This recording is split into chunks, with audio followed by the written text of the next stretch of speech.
It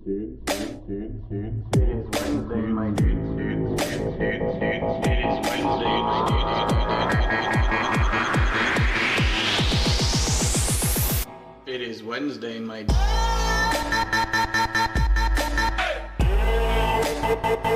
It is Wednesday.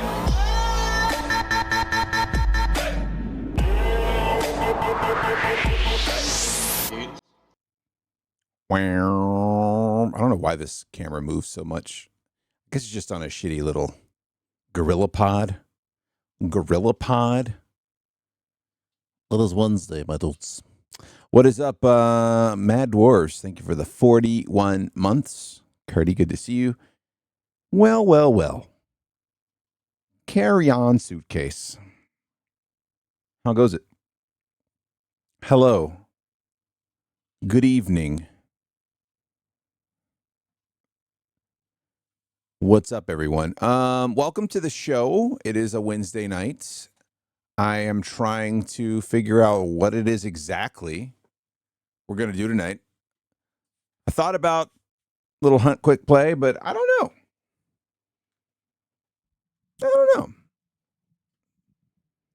It has been busy as a motherfucker at work. It's been really fucking busy. So my brain's a little bit mushy. Made an adult dinner, so kind of chuffed about it. Also been looking at air purifiers to strap to my cat's face. What?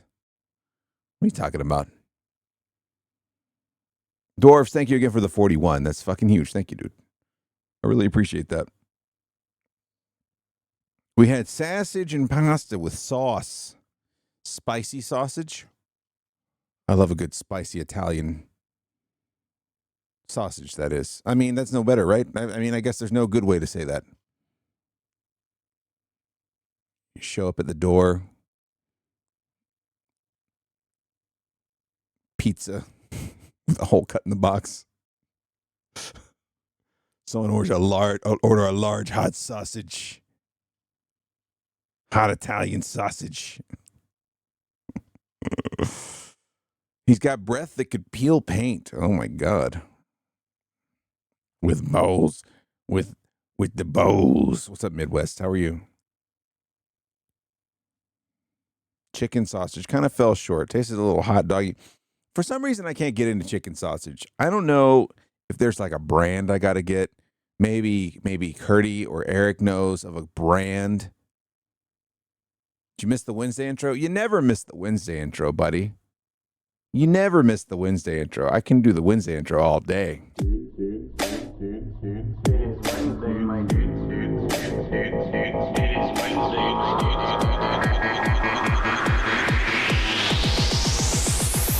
It is Wednesday, my dude.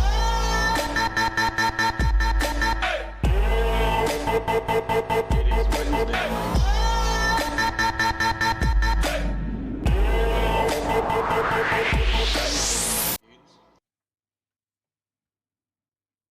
There you go. There you go. Aldel, staple of my week. Staple of my goddamn week, John Denver. Let's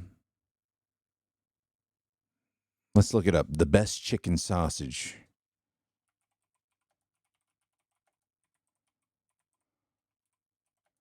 That actually tastes like sausage.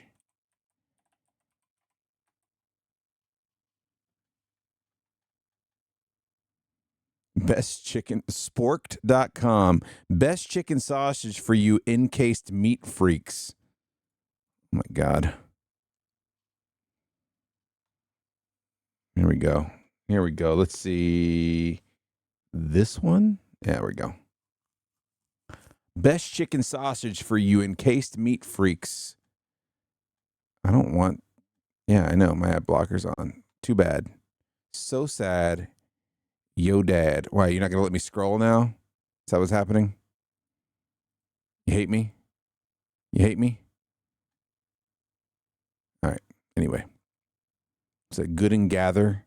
Trader Joe's. There's Adele's. Good and Gather is not the best. You call shenanigans. All right. All right. Adele's is great. Saw the logo and recognized it. TJ's can be hit or miss.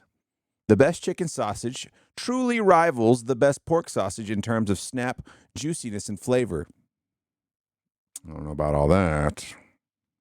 I don't know about all that. I feel like I should have something here, shouldn't I? Don't I have like some? Am I missing like a thing? A thing with the thing? Aren't there tapes or something that are supposed to be behind me?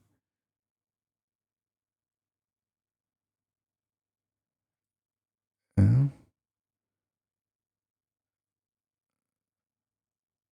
thought I had a. That didn't go away. This doesn't go away. Oh, I'm gonna fucking.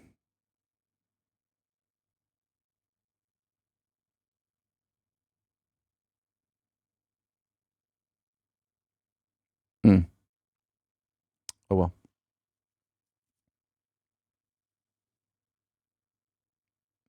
Mid-nose a good sausage for your mouth. Ooh. Ooh. Yeah, I thought I had. I don't know why I changed this, and I can't remember, and it's driving me crazy at the moment. So that goes away. All right. What about this? What is this? Nope. Nope. Not that. I guess it's just good old son of a bitch.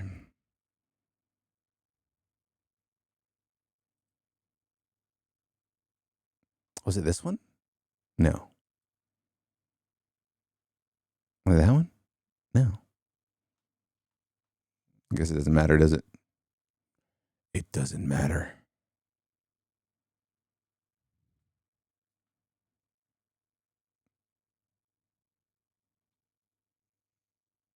See, I want to fix this now. Let's go like this. And let's fix this one.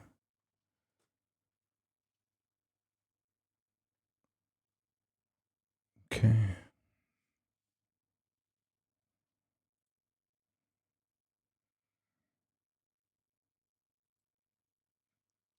Leave it to me.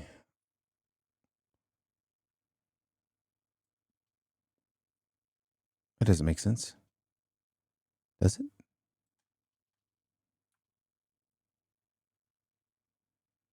Yeah, it doesn't make sense at all. Oh, I'm an idiot.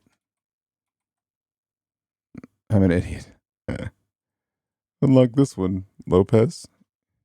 You piece of shit. You dirty piece of shit. There we go. Better.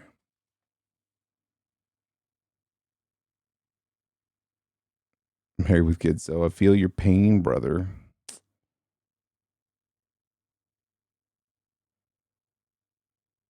I don't have kids, but you know, it really kills the mood when you're testing the tensile strength of your. Oh my God. The tensile strength. All right, the best chicken sausage truly rivals the best pork sausage in terms of snap, juiciness, and flavor. And it's generally lower in fat and calories, which is good for people who are keeping an eye on those things. That said, there are some pretty damn indulgent chicken sausage out there. Spoiler, you're going to find a lot of cheese stuffed chicken sausage on the list. I'm not the biggest like cheese stuffed sausage person. Got to see how it pulls. The turgidity. Let's see. Number 9 is Trader Joe's sweet Italian style chicken sausage. 7.5 out of 10. Number 8 is Adele's best Italian runner-up. Best with pork? Like, how is that even like... Oh, it has bacon in it. Aren't you just destroying the idea of chicken sausage if you're adding bacon to it. Trader Joe's smoked apple Chardonnay, Good and Gather jalapeno cheddar. Adele's roasted garlic and Gruyere chicken sausage. Trader Joe's unexpected cheddar chicken sausage. La-ti-da. Trader Joe's sweet Italian chicken sausage. And number 1, Trader Joe's garlic herb chicken sausage. Unexpected cheddar. It's like a cream pie. Surprise. Your heart's going to explode. So unexpected.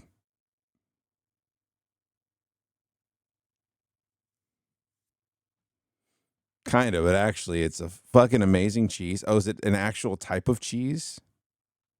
What is unexpected cheese?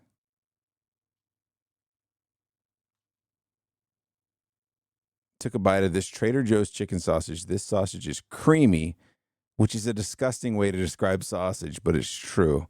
If you want a stuffed sausage that's really cheesy, this is the best chicken sausage. First of all, unexpected cheddar is great. We love it.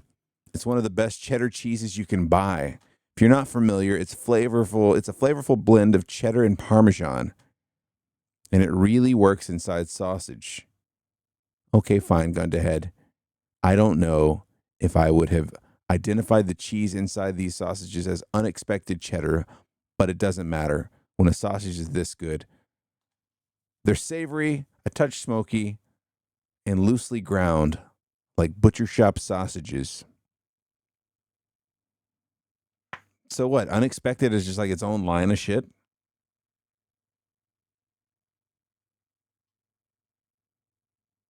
Originally offered as a block, and now they have it as a spread, and I guess also a sausage. Okay. If you've got a TJ's near you, I highly suggest this cheese, ideally as a spread. They even have it with green chili in it. Oh, okay. We've got a TJ's down the road. We hardly ever go. The spread will not last. What's your favorite thing to put the spread on? Spread it on some crackers. What are we spreading our unexpected cheese all over? What are we smothering our shit with?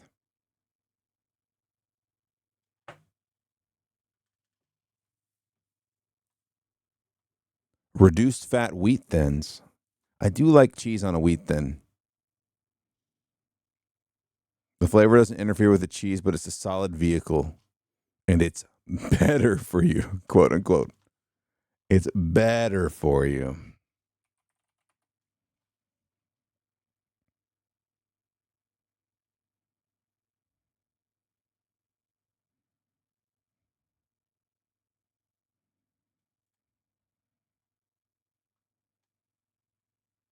I went through 3 tubs in a week once. Might have taken years off my life. Jesus.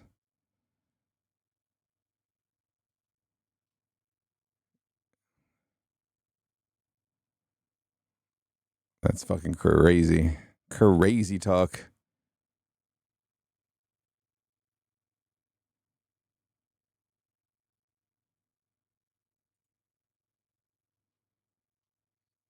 What is this? Infant formula with iron, cow milk based powder. 0 to 12 months. Australian made. Australian for beer. What is this all about? Bub's Essential Infant Formula?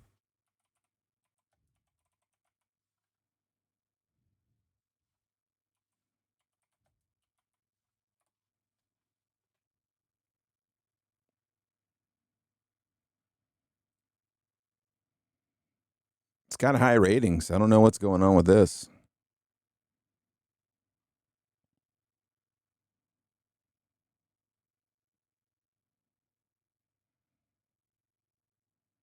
Interesting. Very interesting. Of course, you gotta check out the Reddit posts about it. But yeah, TJ sausage is oftentimes a best bet or safe bet. I slice them up as coins, pan fry them, Then the sausage of choice with pasta of choice. Sauce of choice. What's your sauce of choice? I think the wife's going to make carbonara.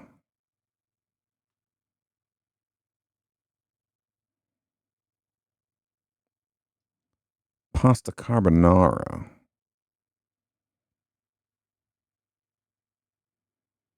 Carbone, tomato, and basil. Dude, I can't remember what this sauce is, but it was like a cheesy marinara or a cheesy spaghetti sauce. It was really good. I actually heated it up too high and some of the cheese burned to the bottom. So you know you got a good amount of cheese. Some of the cheese like burned to the bottom of the fucking saucepan. It was not cheap, but it's a Babish recommended sauce and it's quite good. Sounds like you could smell it. You could smell it in the fucking sauce. You could smell the cheese and it was so good. You need some teriyaki chicken on the grill? I need to grill some more. Now that it's not fucking ass hot outside, I can bust out the fucking flat top a little more. We did the flat top smash burgers on Saturday.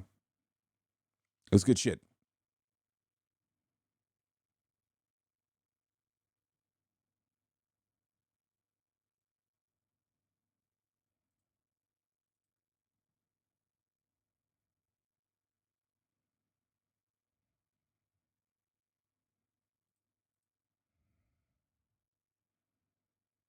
I'm so happy to have seen 77 degrees and not in the early morning. Yeah.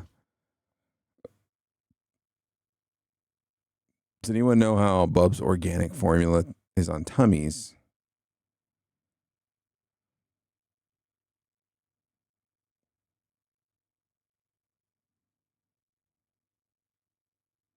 Well, it was interesting. Interesting.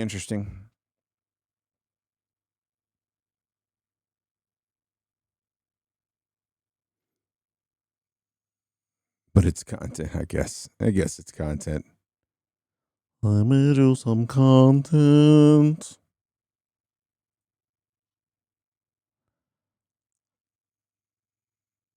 I know everyone's excited about Sonic the Hedgehog 3, but let me reiterate. There have been exactly 0 good Sonic games in history. And the closest thing to being great are the racing spin-offs. Jesus Christ. It's a hell of a thing to say.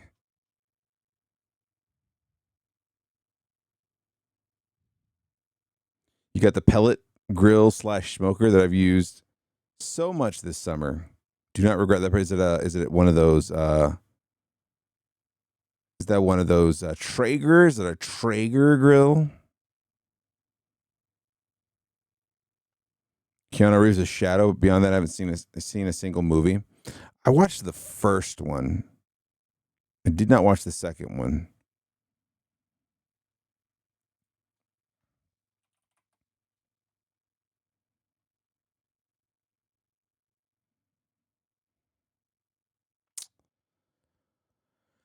Let's see.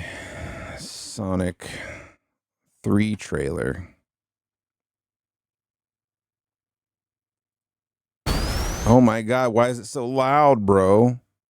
Scared the shit out of me. Jesus Christ. Not a Traeger, but same premise. Okay. I could light it, set the temp from my phone from anywhere. Nice. Some of the new Nintendo hotness. I think the last thing I looked at was the fucking the museum, New Castlevania collection. Yeah, some good shit. Let's see what this Sonic 3 trailer is all about. Sonic, you finally found your family. Try to keep up. I know it hasn't always been easy, but you didn't change who you are in here. Yeah, in my lungs. Or your heart.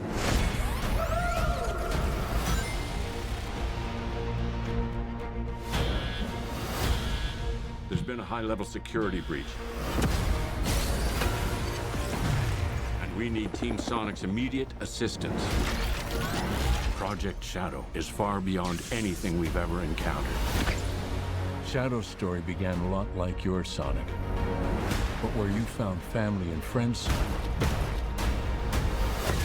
Shadow found only pain and loss. All right, we got a rogue alien on the loose. How do we find it? Start with the giant fireball? I love it. Let's start with a giant fireball.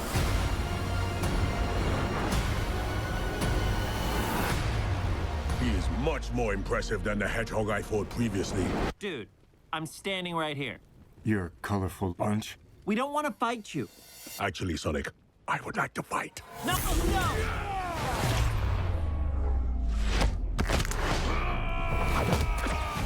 My turn. Can we just talk about this?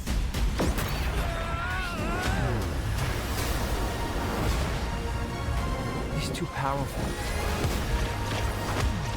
Sonic! I can't believe I'm saying this, but we need you-know-who.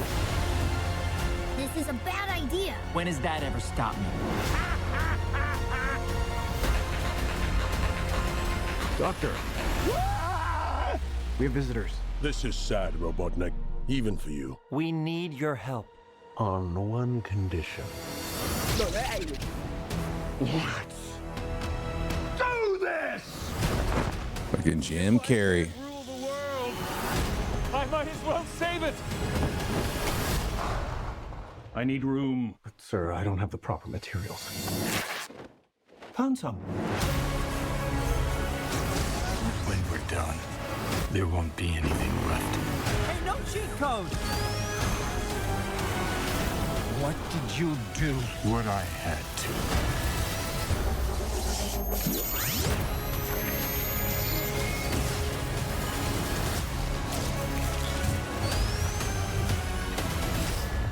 Welcome home, my boy. It's impossible. Is it? It couldn't be. Couldn't it? Are you? In the saggy flesh. Okay. All right.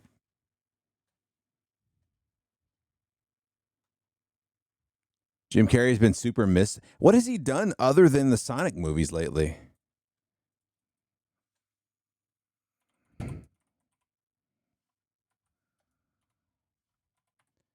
I'm just curious. I don't even know. Let's see. Let's find out. All credits. Well, that's not what I want. Actor. All right, upcoming Sonic 3, Evergreen Pines, and the Fading Summer in pre-production. Sonic 2 was the last thing he did in 2022. I mean, he was like a small part in some music video or music fucking DVD.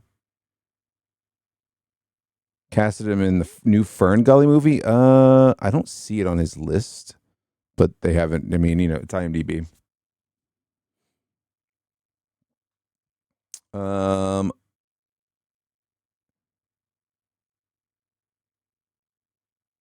Kidding. He was Jeff Pickles in the TV series Kidding in 2018. Wow, he really hasn't done much. Dumb and Dumber 2 in listen to this time span. 2014, Dumb and Dumber 2. 2016, The Bad Batch. 2016, Dark Crimes. Then 2020, Sonic. That's fucking crazy. He's kind of wackadoodle now. A little bit. Yeah, he's a little wackadoodle. He's just I don't know, man. I think obviously, I think that he's just kind of had fame for so long, that at least the stuff I've seen, it's kind of like out there stuff, but it's not the craziest shit I've ever heard. It's oddly, some of it's inspiring in a way, but it's like it's inspiring in like a sad way for him. Does that make sense? Like, it's inspiring to people he's talking to, but it's fucking sad because you feel like he's speaking to you from a deep place of pain.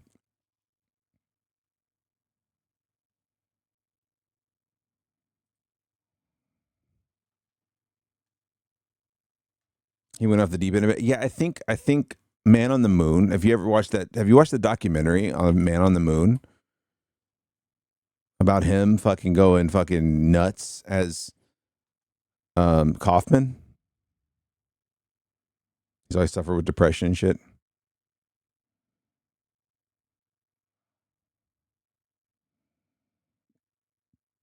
Ayahuasca trip. Oh yeah, Aaron Rodgers is a fuckhead.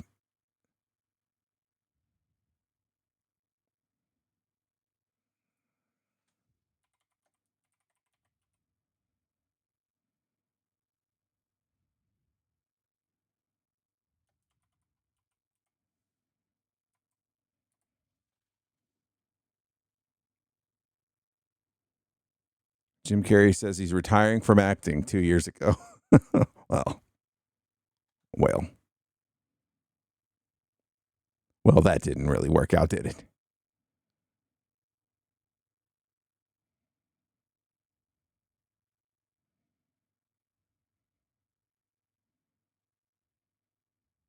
Well, thanks to Green Hell for that. Yeah. Needs that paint money, I guess. Dude, he's I don't think he's hurting at all. I think it's more of a boredom thing, man.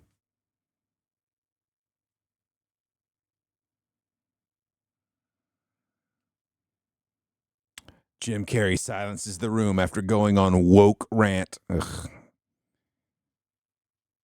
I don't even want to give that person a click.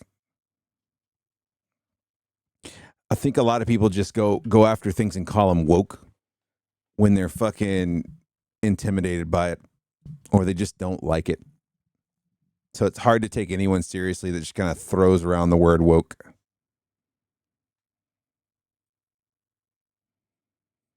Why are you so woke, bro?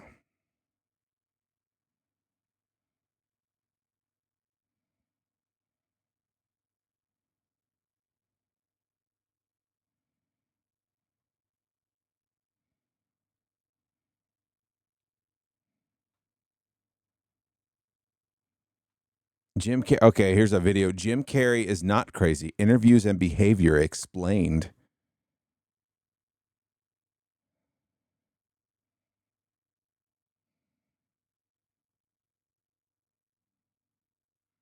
And I don't like inspiration channels above inspiration. Jim Carrey delivers powerful speech about Jesus' suffering and forgiveness. Must watch, all caps.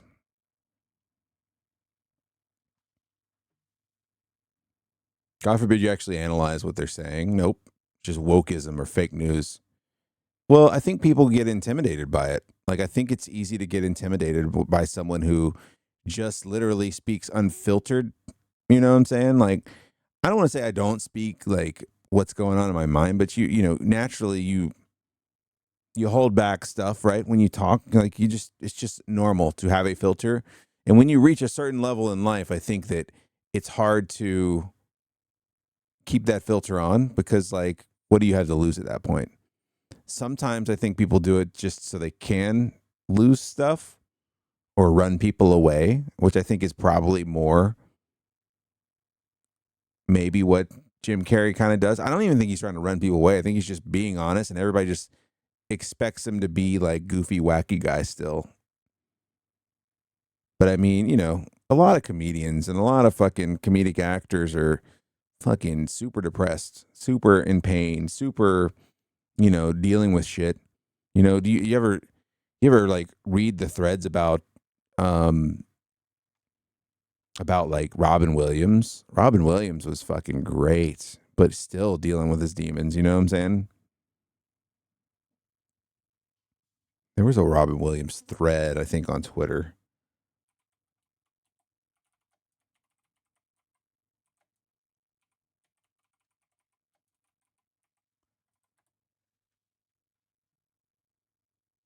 Doom, doom, doom, doom, doom.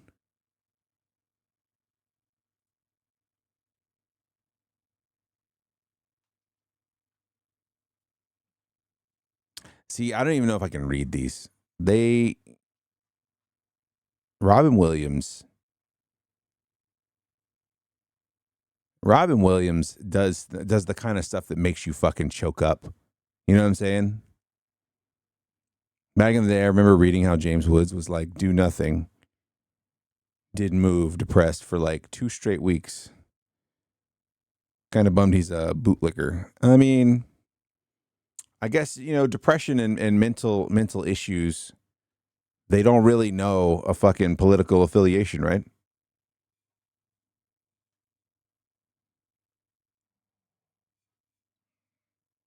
They don't really know an affiliation. It's kind of fucking crazy.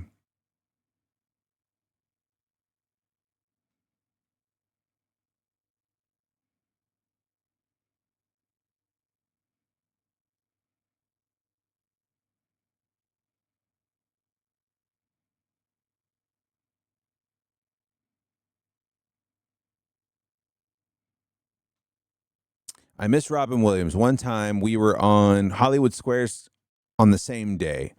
He spent lunch calling people at the hospital to cheer them up. As kind as he was funny, he made the world better. Yeah, man, that's fucking nuts. Like it's nuts. Like when you just read all the stories about him, like part of his like deal for working movies is that the movie production had to employ some like homeless people to give them a job at least during production, which is kind of fucking crazy, you know? Pretty cool.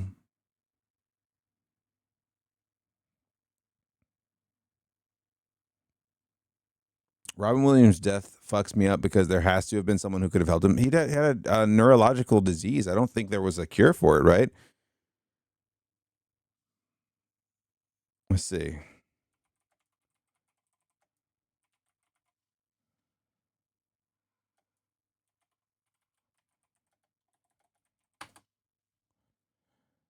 Lewy body dementia.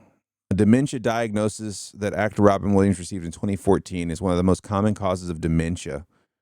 It typically begins at age 50 or older, but it can happen younger. Let's see. Signs of Lewy body dementia include movement and posture problems, visual hallucinations, and behavior or mood changes. Lewy body dementia has stages, and people with Lewy body dementia often depend entirely on other people to care for them as the disease advances. Here's what you need to know about the progressive brain disease. Yeah. Symptoms include changes in behavior and mood, including depression, anxiety, and apathy, changes in concentration, attention, alertness, and wakefulness, a loss of mental function to the point where it impacts the person's daily life and activities, problems with movement and posture, slowed movements, difficulty walking, muscle stiffness, REM sleep behavior disorder, a condition where a person may act out vivid dreaming, talk in their sleep, have violent movements while they sleep, or fall out of bed, and visual hallucinations. Yeah, so apparently he was dealing with that. Complications include cardiac complications, depression and suicide, falls, immobility, medication side effects, pneumonia, swallowing problems.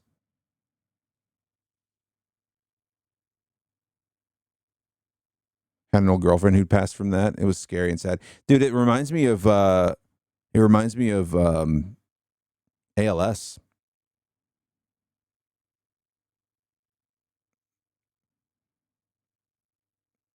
I mean, there was a creator that, I knew, hung out with him a few times at Twitch cons and stuff. Puppers, he was a DBD creator. And he was awesome. He was really, really fucking awesome. And he got ALS, and it was not pretty, man. It wasn't pretty. I don't blame him for wanting to make the choice while it was still in him.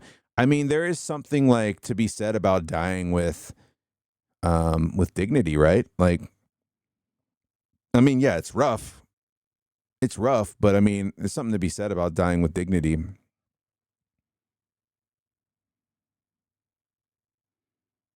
Dignity isn't valueless. Yeah, I mean, like, so, like, take for instance my grandmother on my dad's side, right? Um, she got pancreatic cancer, like the bad one, the bad one, and they found it late, and they were like, hey, you could take treatments. Is there a good one? I guess there's not. You're right. Pancreatic's just very, very aggressive, and they they told her, we can do treatments, and it might extend your life, a little bit. I mean, it's not going to be, that's not a beatable thing, but you might get a couple more months. And she was kind of like, nah, and I think it like really, really fucked with my dad and my aunt at first. Like, they understand it now, but like, she was literally like, I'd rather not just struggle for 2 months. Yeah, yeah. Pancreatic's one of those where they always find it, like almost always it's found too late. Because your pancreas is so versatile, it can keep working even if like most of it is like dying or dead. It's fucking crazy. But yeah, so she just decided she didn't want the treatments and wanted to just go out, And what's crazy is like she was like a really delicate, proper lady. She was Hispanic, and she, had the things she liked, all of her old lady stuff, her piano, her, all of her little trinkets and all that stuff. And she was always like really, I guess the word would be sensitive, right? Like always really sensitive about things going on, very emotional. But man, like, to see her like in those last days, and she was just like a completely different person, completely at peace with the fact. You would think that she would be like really upset that she was like departing the world, right? And she was like the most confident. Like it was like talking to a different person. She's like, no, I'll be fine. I'm good. Like, it's so crazy, dude. It's so crazy. Like the switch that flips in your head when you're like, I'm dying. Like, nothing's stopping this. And like, it's one of those things where I like wonder, I wonder if like you hit that point and you're like, fuck man, I could have been living like this my whole life. Like, I was so worried about all this. Like, you stop worrying about, I think Kevin Smith talked about it after he had his heart attack. Like, you stop worrying about all this other shit. Like, I mean, once you believe that you're dying, or once you are dying and you know it, like, there's all this shit that just doesn't matter anymore. Like, so all you can focus on is like what's directly in fucking front of you, right? So she was like that, and it was really like, it was cool, but it was also like a mind fuck, you know what I'm saying? I feel that like with my mom, she just didn't want to go through the risk of such small reward. Yeah. My grandma did something similar. She needed surgery for her heart, and she was 65 and just didn't want to go through with it. She definitely died from complications of not getting the procedure.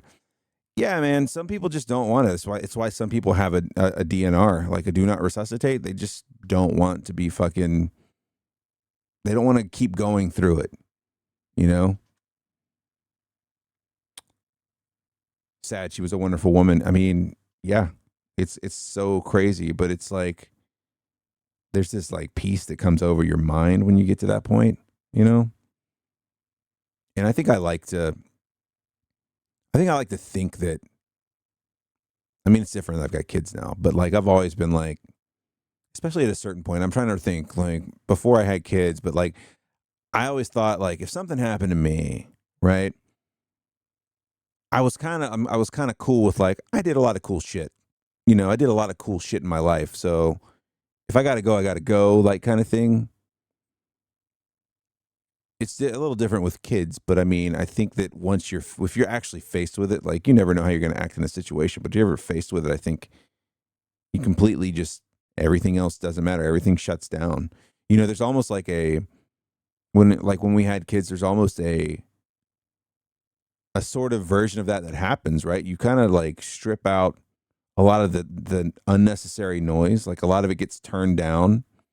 And yeah, you focus on your family a lot more, but like the things you do hold on to are like the important things, right? Like your friends, you know, the people that you enjoy talking to and hanging out with. And, you know, some of your more casual folks fall off, you know, some of your more casual people go away and like, or you go away from them too. It's just, you've only got so much time to kind of like hang out with people, you know? So in a way it's like doing that, but I feel like by and large, people who are ready to die are in fact ready. It's just like a personal inventory they're okay with. Yeah, I'm not the most religious person, so the, you know, the I guess what you call him, like the pastor or the priest, because my family is, you know, my dad's side of the family is a little bit religious, Catholic.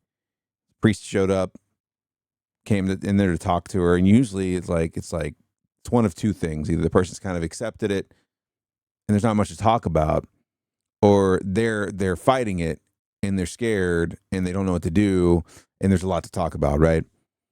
Like the priest like walked in and like came back out like within a minute or two. Like, I mean, he was probably in there longer, but he came out a lot faster than I thought he would. And he was like, she's ready. Like, she's incredibly confident and incredibly just engaged and ready, which is fucking crazy.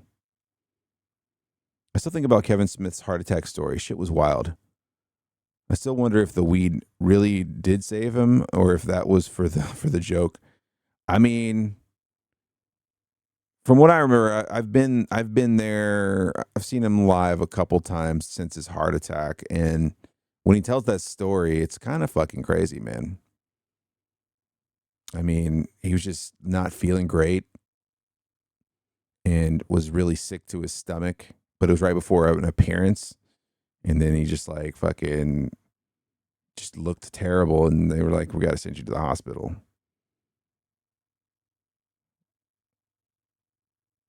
But it was like the Widowmaker, man. That's fucking nuts. Heart shit scares the fuck out of me.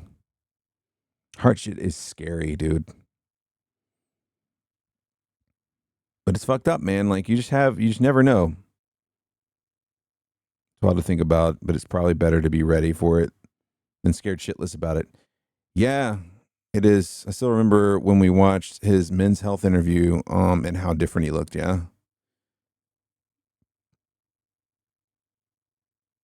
Fucking same. We apparently don't even have a family history of it. Yeah. I mean, dude, I'm religious about going for my physical, and anytime I've got any kind of discomfort, I'm just like, check me out. See what's wrong with me. Is anything wrong with me? You know? My friend John had a similar situation. Luckily, his body rerouted all the blood and saved his life. That's crazy. It's crazy what the body can do and what it can't do sometimes, you know? But like, you know, I've got one of my in-laws, his dad, like we found out suddenly his dad passed away, and we're like, holy shit, this guy was like healthy dude, in shape, ate pretty good, normal guy, you know? Him and his wife were watching TV, and she was like, she got up to go get something from the kitchen, or got up to go check something, like, you know, use the bathroom, something that made her leave the room. She came back and he was gone. Massive heart attack. She was out of the room for less than 2 minutes.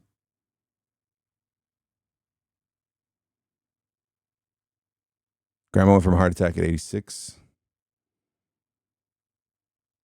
Her just made a new artery route, essentially. Yeah. It's fucking nuts, man. Google Maps. I'm just rerouting. Everyone in my family in my lifetime have died from a heart attack. Oof. I know historically on my dad's side, there was a lot of heart stuff, a lot of heart disease, heart attacks, stuff like that. But my dad's generation and forward are living a lot like they were all like Dude, they were all checking out in like their 40s and 50s. They were gone, kind of thing. But they're all like right now living so much longer because I mean medication. You know, there's a lot of hypertension, a lot of high cholesterol, and you know they're I mean like my aunt and my dad are like in their mid 60s and early 70s. You know.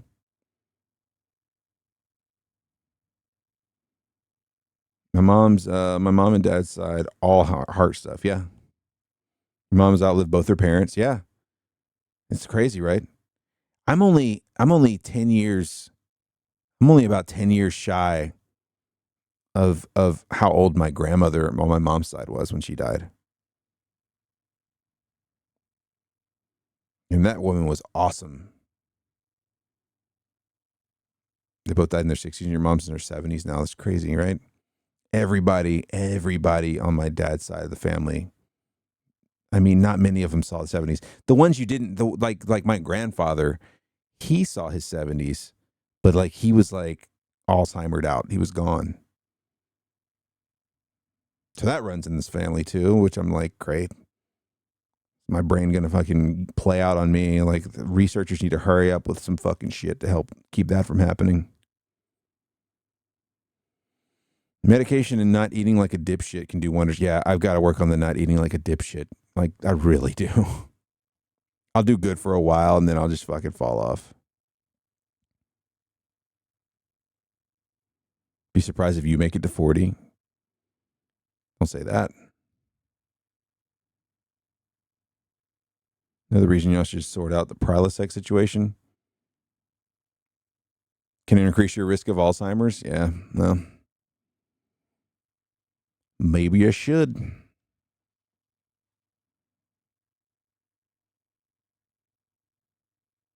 I know, like, so last time I had like a full checkup on my heart and, you know, my circulatory system, everything's great. No blockages or anything like that. No, and no potential blockages either. But I've been on statins since I was in my mid-20s.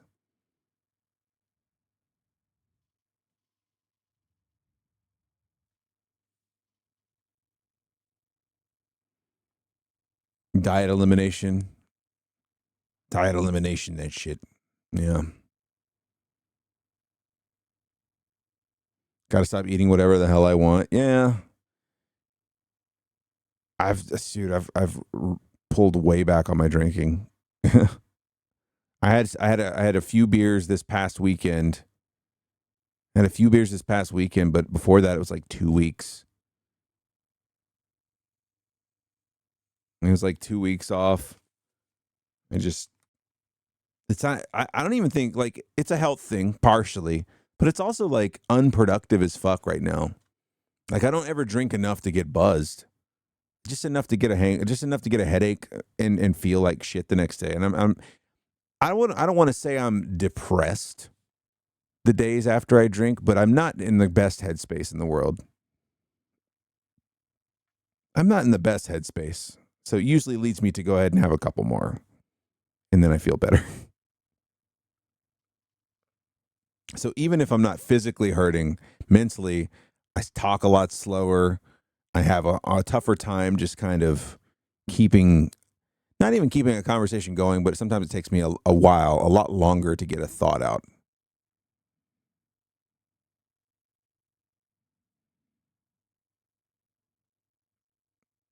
Need to go get that done when you get late insurance. Can't let the preventable shit get out of hand. Yeah, man. Yeah, I'm gonna have to go on them. Neither my mom or dad tolerate them well. Well, thankfully, there's a lot of really good alternatives to the normal statins. I think what is it, Lipitor? Lipitor is like the main one. My dad, I can do Lipitor just fine, or whatever it is. I do the generic atorvastatin, but my dad's stomach doesn't do well with Lipitor, so he had to do a different one, and he's been golden ever since. Beer, coffee, hot sauce, high fat foods, chocolate, acidic foods. Love hot sauce, man. Almost everything I love is spicy. I love spicy. Your mom and dad couldn't? Well, hopefully you're able to dodge that and you're able to do it, because man, what also gets you is hypertension, high blood pressure. So when I was getting my heart and stuff checked out this past year, my blood pressure was a little elevated, right? Hi, Lena. My blood pressure was a little elevated, and so I went to a cardiologist, really good cardiologist. And he's like, look, he's like, everything looks good. He's like, this elevated blood pressure, kind of, you got to keep an eye on that. He's like, the best thing you can do is stay hydrated, drink a lot of water, and work out more. And he's like, because the problem with high blood pressure, it's not the fact that you've got high blood pressure. It's like the small micro damage it's doing the entire time. Your pressure's too high. It's putting stress on all that, and it creates little micro tears and little things like that. And it slowly undoes things. And then with cholesterol, you got to worry about blockages, right? Cholesterol blockages happen, and that's how you get heart attacks. So if it runs in your family, like it does in mine, like it does in Curdy's, then you got to really monitor it closely or take something for it if you can, right? And my thing is, like, I'm not able to diet it away. I've tried to diet it away. When they first put me on statins, I was like, you know what? Fuck this, man. I'm going to just eat really good for the next month and see how my stuff turned out. And the doctor called me out right away. He goes, you tried to diet this off, didn't you? You didn't even take the medicine. I was like, yeah. He goes, that's not what you got.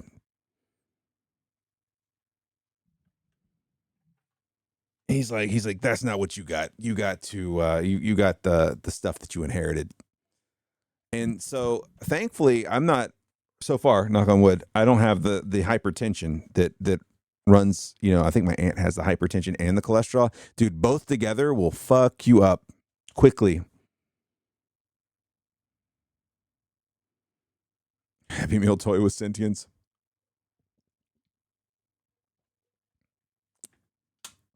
So, every time I go through, I just went through my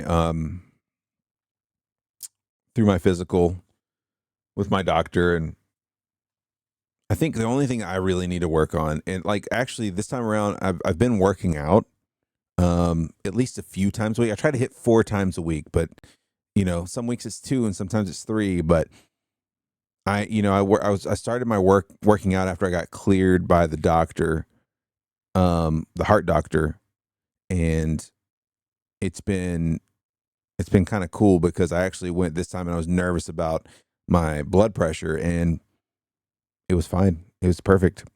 So, I mean, and that's just like working out for like a month and a half or so. And my resting heart rate's down, I think my resting is like, if I'm laying there reading or something like that, I think I'm in like the mid to upper 70s, which isn't like the best you ever heard, but it's pretty good for me. Typically I walk around in the 80s or 90s. But if I'm at rest, like I can usually be in the mid 70s. My dad had recently informed me that high blood pressure might be in the family, so I've been trying to watch my sodium, just not being a dumbass. It might be good to get a cuff, dude, just in case you start to feel kind of fucking weird. I seriously want to get Sunday walks back again. It's just this fucking weather, yeah. I've been doing evening walks. We took a break because it was like 90 in the evening. It's been too much. Twitch drops, obviously. Yeah. At least you've been doing the standing desk. It's not like a complete solution, but at least you're not sitting the whole time. You've been standing more, I think, right? Am I remembering that right?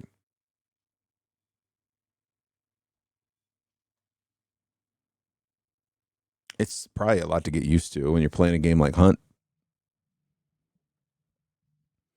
In my workout regimen isn't anything crazy. Like I literally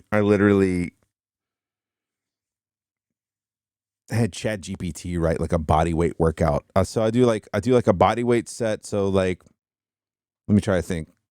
You do something like push-ups, squats, I can't really do lunges anymore. My knees don't let me do lunges right now because I don't know. I think I'm just too heavy to do lunges. If I lose some weight, I can probably do lunges.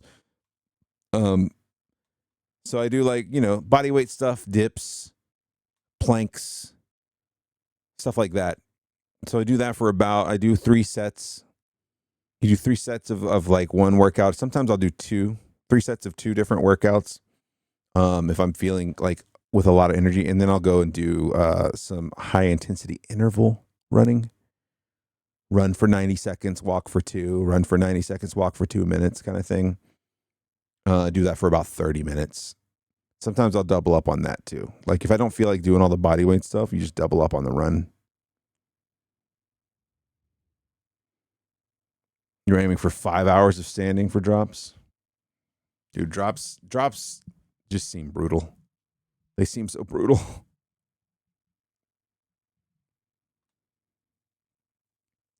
So brutal. But you got to get paid, right? Drops till you drop. And she was pushing it. Push it to the limit.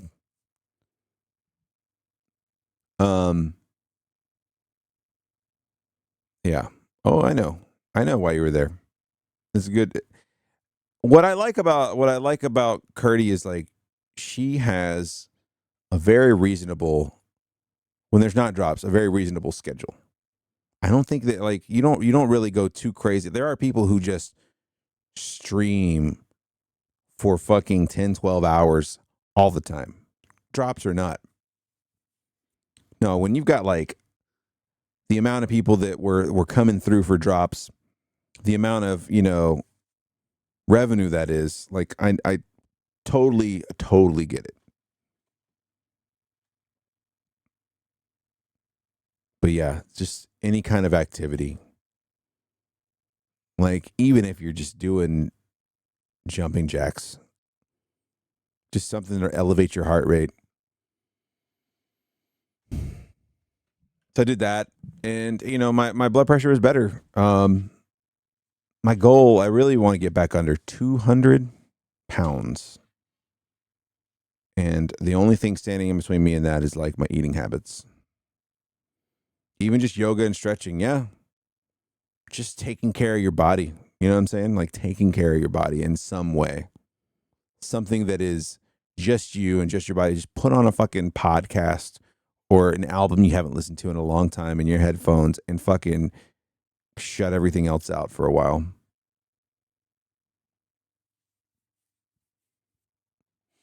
Consider doing yoga on a more outside the house level. Yeah, I mean, you could do that. It's super easy to do in the house too, though. Super easy to do inside the house. See, I think my saving grace. See some $80 leggings. I think my saving grace is the fact that we kind of inherited. I say inherited. We had some family that were getting rid of a fucking treadmill, and it's not the greatest treadmill, but it works. So I can just jump on that.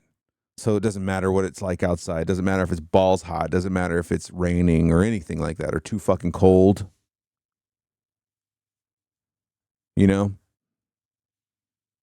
My chiropractor was like, I don't care if you work out, just move your body.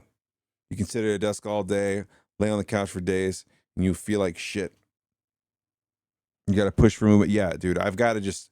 And the thing is, I cannot get myself to wake up early to work out like I used to be able to. But I just do it at night. I do it at like 8 or 9 o'clock. It's like, fuck it. I'll just do it, take a shower. So I just do it right outside the office here.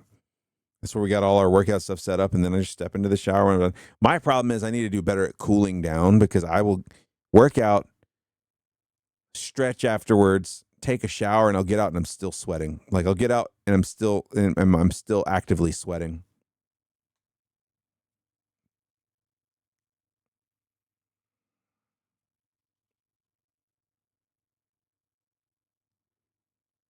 Like it takes me forever to cool down, especially when I run.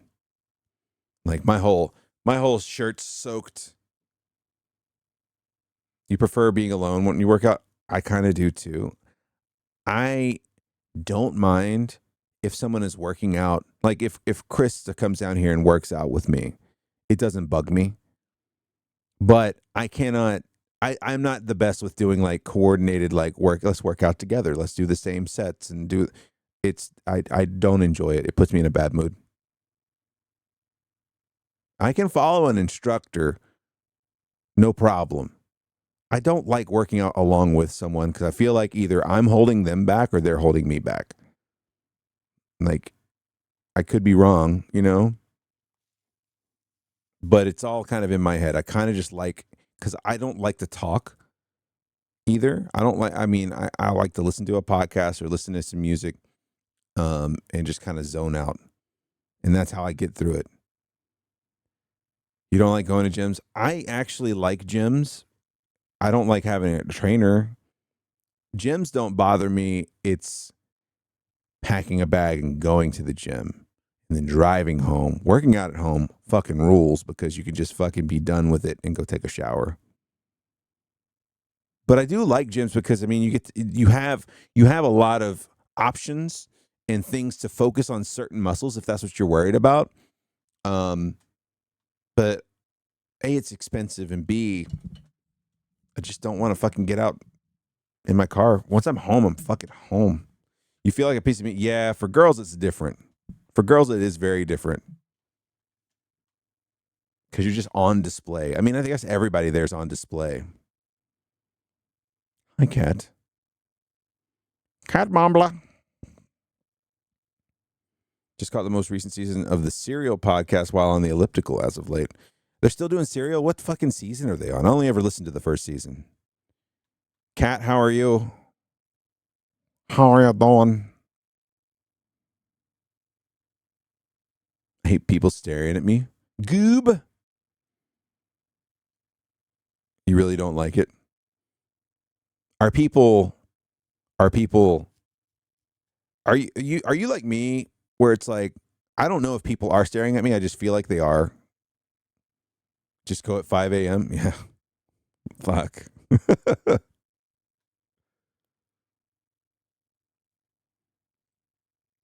I just don't like the potential of being on display. Just like I don't really like sitting in the middle of a restaurant. I like being in a fucking corner up against the wall. You awkward. Yeah. It's honestly like, so I get a very cheap gym membership to the place where I work, right? But it's a lot of students and it feels fucking weird being there.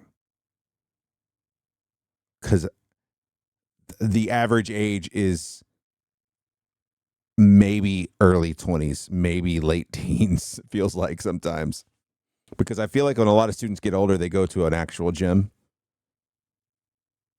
And so I actually did a lot of my run training because they have an indoor track. So I did a lot of my like 5 and 10K training there because it was really a good spot to run in.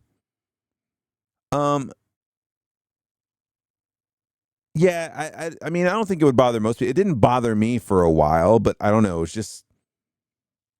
was just kind of awkward. And I'm like one of those types where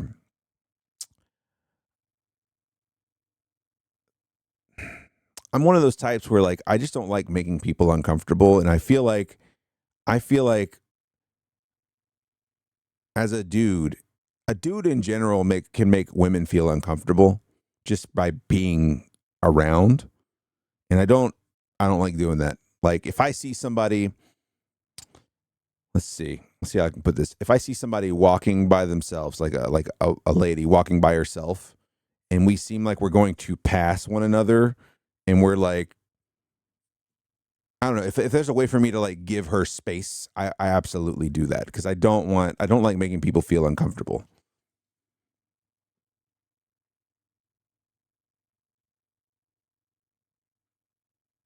I got the black membership at Planet Fitness, and sometimes the hydro massage is the only thing that makes me get out of the bed and go.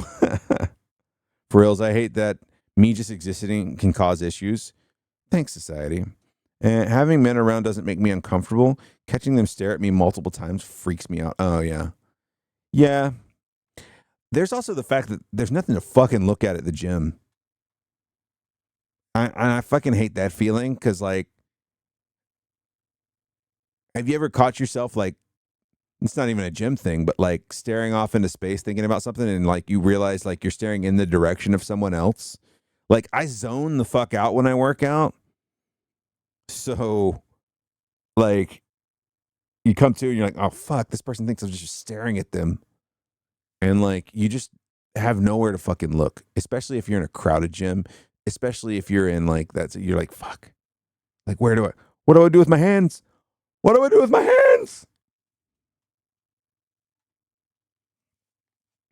I don't know. I know that I'm probably not making women uncomfortable, but, like, I am a big, like, for lack of a better way to put it, I'm a big brown dude with like a beard and tattoos, and that makes people, you know, uncomfortable sometimes. It just does.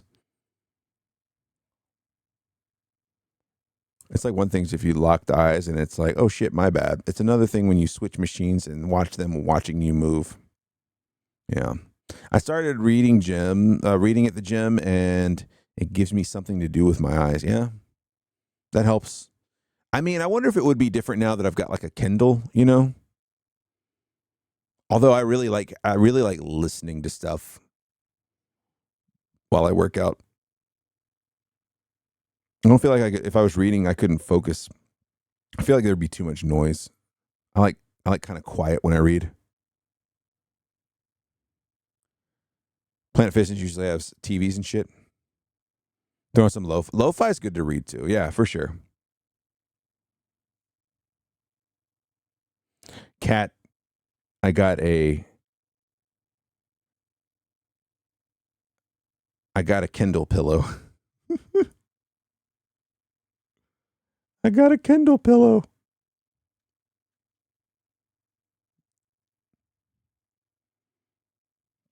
Little fucking pyramid thing. Fucking love it. It's the best.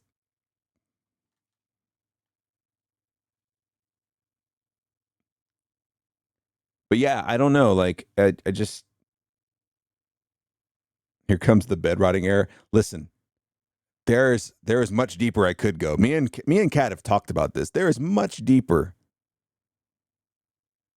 Has the little pocket for your clicker. Oh my god, that's one dude. If I were to get I would never hear. You know how much shit I got from Chris for buying a fucking pillow for my fucking Kindle. If I were to buy a gooseneck holder and a fucking page turner clicker, I would probably be laughed out of my fucking bedroom. We'd be sleeping in separate bedrooms just because of embarrassment. She'd be like, I can't take you serious. Yeah, the arms that hold it and the clicker. That's what, yeah.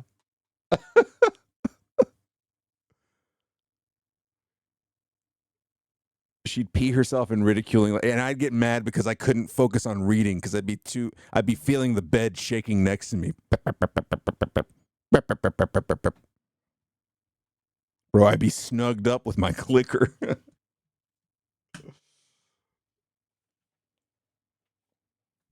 Although she did say that she was interested in a Kindle, and this might be my way to get a fucking scribe.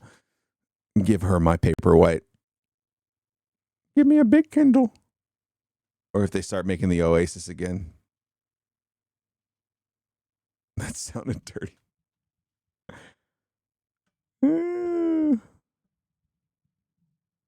God. I don't know. I've been really happy with reading more, though. I've been really happy with reading more.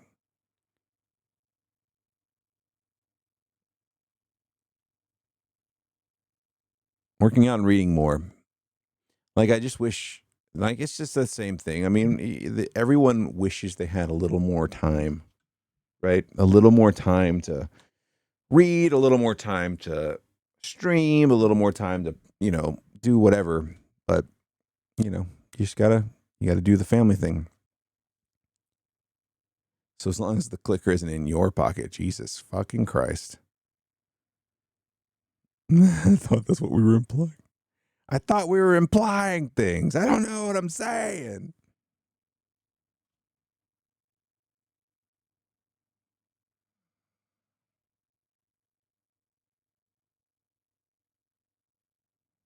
I'm only allowed to imply that again. Eagles turn the page. It's called Jesus fucking Christ. Oh, God.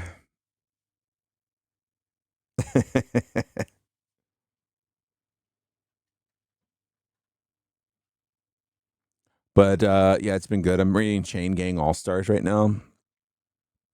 I fucking love it. If you like Hunger Games and you like social commentary on the fucking prison industrial complex, Chain Gang All Stars.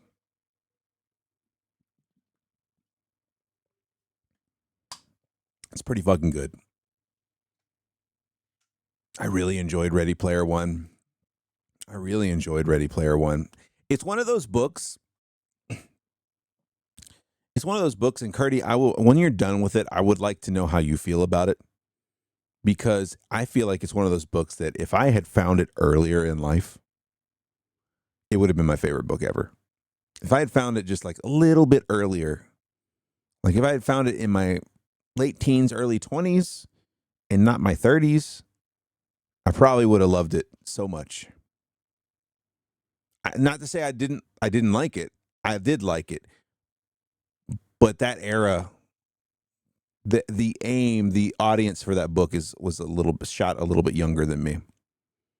I will say I did enjoy Ready Player 2. I know a lot of people gave it shit, but I think because just like the sequel to a movie or a follow-up album from an artist, people have expectations. But Ready Player 2 was actually really fucking good.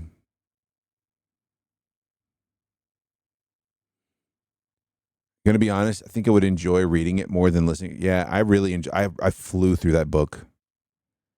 Yeah, a bad audiobook guy can really fuck things up. Like I like reading things in my own voice. Like I didn't mind. So when I was reading Stephen King's Holly, I had a long like trip into Atlanta and back to go see Sean, and it let me get through a good chunk of that book by listening to it like on Spotify. You know, it's on. You know, Spotify has fucking audiobooks now, and I think you get like 2 or 3 a month, something like that you can listen to.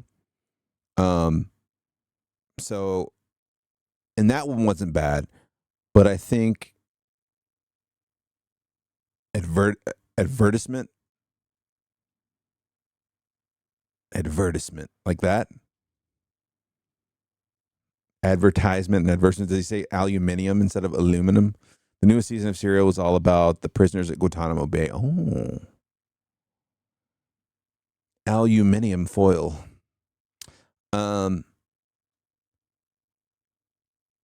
But so I when I was fine with that, but I like reading it better because I don't know, I just like having the voices and the pictures in my own head.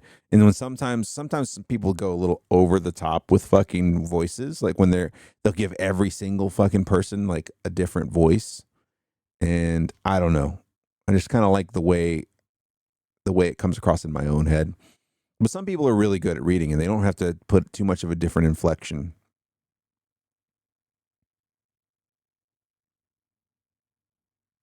When text conversations happen, he reads it as H. You know, you could probably get Ready Player One so fucking cheap now. I mean, incredibly cheap. Also, the fucking library. Like, it's a quick read.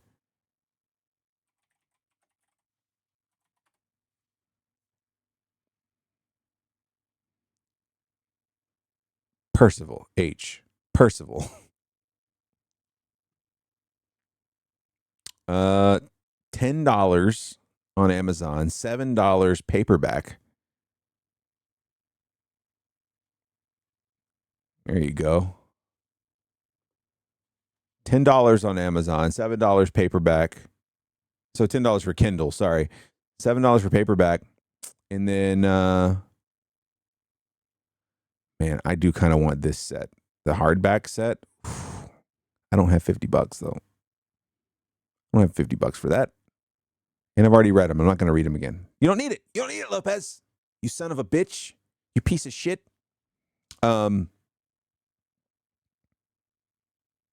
suffer through it. Okay.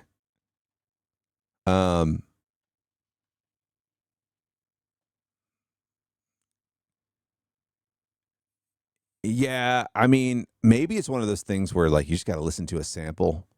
Like they offer samples. I almost always have to, if it wasn't on Spotify and I really wanted to listen to it, I'd have to get a sample, listen to a sample first. But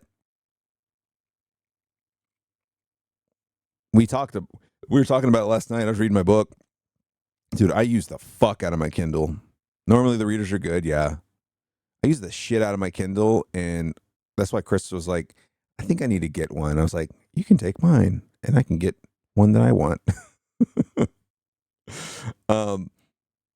But like, it's just, she's like, yeah, especially if we're going trips with the kids, like you can read it in the dark. So if you're in a situation where you're having to share like a hotel room with your young kids, you can just turn the lights off and fucking let them sleep and read a book, you know?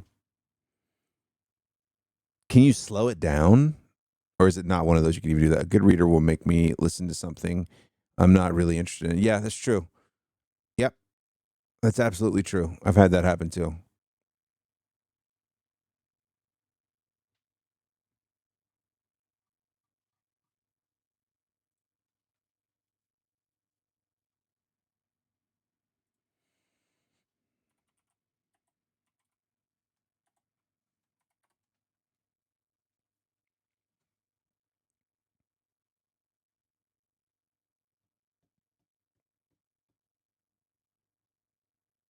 The audiobook for Rant is really good. There's some great books. I mean, I like, and I also like autobiographies that are read by the actual person. Like Steve Martin's book. Steve Martin reading his own book was cool. I like stuff like that for sure.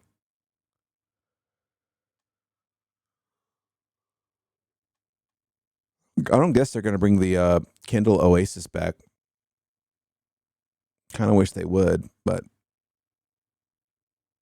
the Scribe is just so fucking expensive, dude. You got all the Nick Offerman audiobooks too. I might need to go check out the Rant. The Rant one sounds good.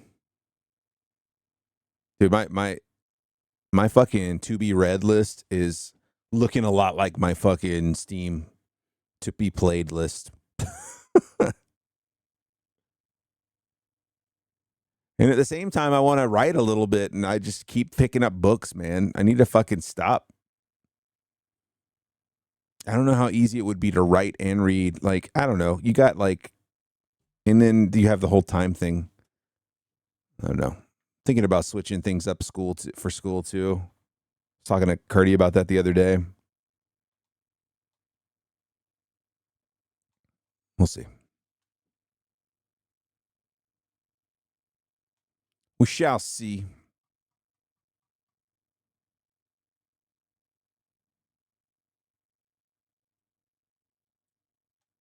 You know, the guy that they got to do most of the Game of Thrones books is really fucking good. He was really good. Rand is so good because they have a different person for each character and they make it sound like a documentary. That's pretty fucking cool. That's pretty fucking cool.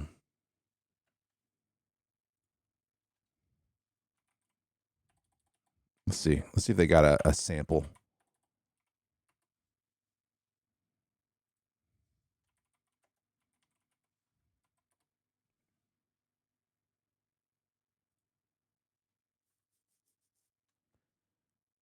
Do they have a sample?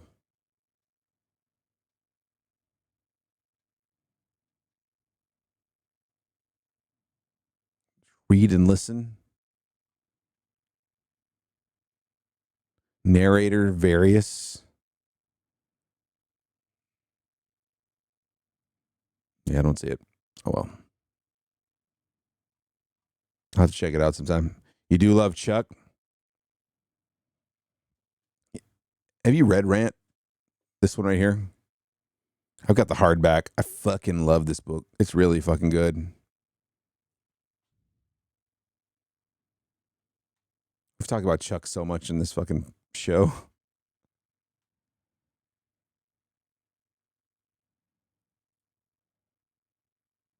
Oh, here's a sample. This is Audible. Recorded Books presents an unabridged recording of Rant, an oral biography of Buster Casey by Chuck Palahniuk, narrated by the Recorded Books Repertory Company and directed by Jenny Seelig. This book is copyrighted 2007 by Chuck Palahniuk. Best book. This recording is Croak, their circle of close friends just explodes. A dead celebrity can't walk down the street without meeting a million best buddies he This guy kind of sounds like Casey Kasem, like a toned-down Casey Kasem. never met in real life. Dying was the best career move Jeff Dahmer and John Wayne Gacy ever made. After Gaetan Dugas was dead, the number of sex partners saying they'd fucked him, it went through the roof. The way Rant Casey used to say it, folks build a reputation by attacking you while you're alive, or praising you after you ain't. For America's Top 40, I'm Casey Kasem. For me, I was sitting on an airplane and some hillbilly sits down next to me. His skin, it's the same as any car wreck you can't not stare at. Dented with tooth marks, pitted and puckered. The skin on the back of his hands looks one god-awful mess. I really do like that guy's voice. I do like that guy's voice, and I like his pacing. His pacing's really good. Just by listening to the sample, I just fucking know that it would be a good book. And I know it's like various authors, but that's really fucking good. Just that little slice.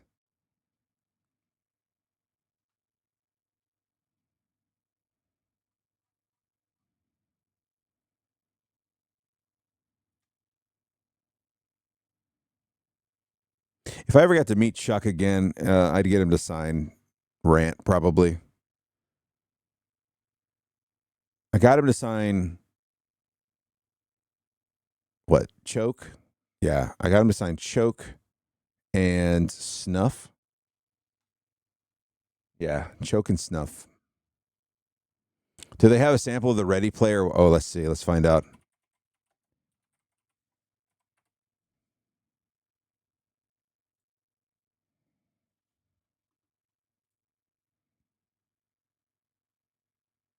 Play.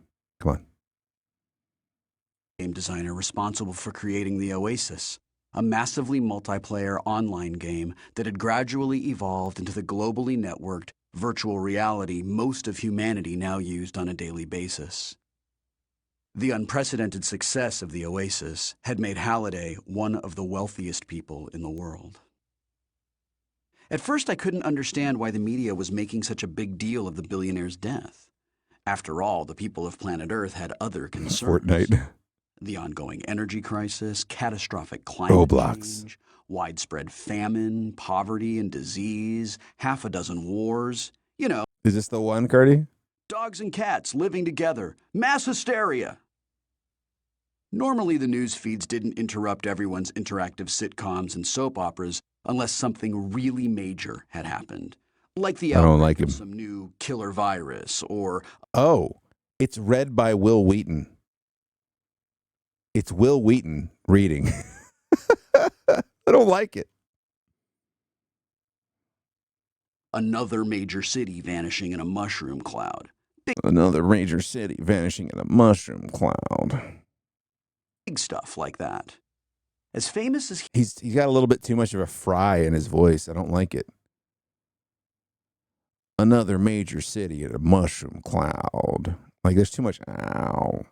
He was, Halliday's death should have warranted only a brief segment on the evening news so the unwashed masses could shake trying to sound like Nick Cage. He's trying to like put a gruff to his voice and I don't like it. Their heads in envy when the newscasters announced the obscenely large amount of money that would be doled out to the rich man's heirs. But that was the rub. James Halliday had no heirs.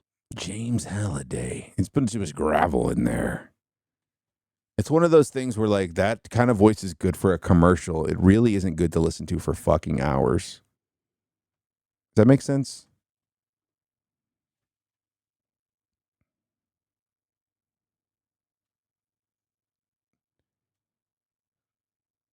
Curdy wants like a proper Englishman to read that one. All right, so I want to know, did he do Ready Player 2? Did he read Ready Player 2? He absolutely read Ready Player 2.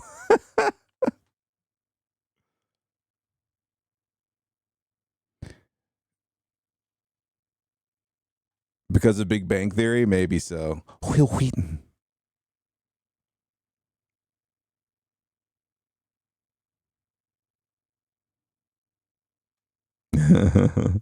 Yeah, he read Ready Player 2.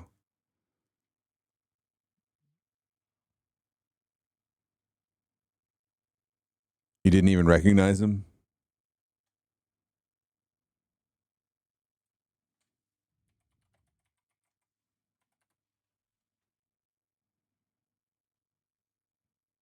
Will Wheaton kind of looks like fucking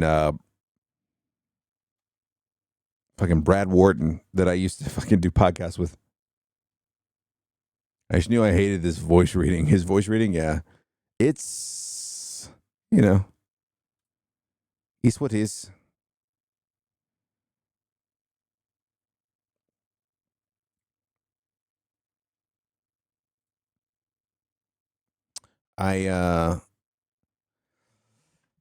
Audiobooks are tough, man. They're tough. Eager and shallow at the same time. What up, Sean? How are you, buddy?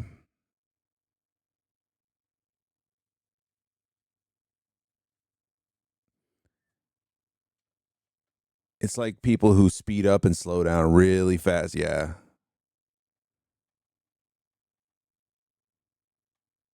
Yeah, a bad narrator can fuck up a book, man. Absolutely. It's a big commitment. It's a big time commitment. In some cases, a money commitment, right?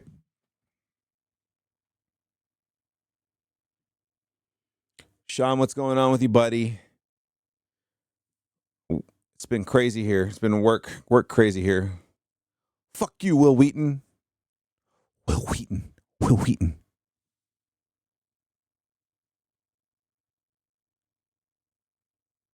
We stopped at McDonald's on the way home from the dog park.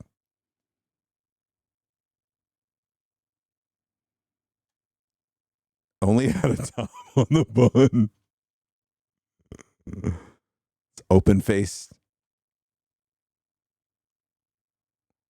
Filet-o face. Yeah, I make chicken without the chicken. How do you even fuck that up? I don't know, man. At this point, isn't it machines putting that shit together? Like, how does that get fucked up? Did the fucking bottom bun machine run out of fucking bottom buns? It's just under there going, just empty.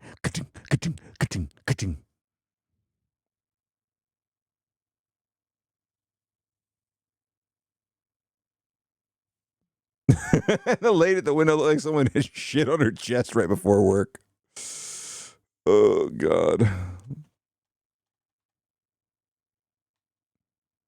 To the side with the tartar sauce, at least. Oh.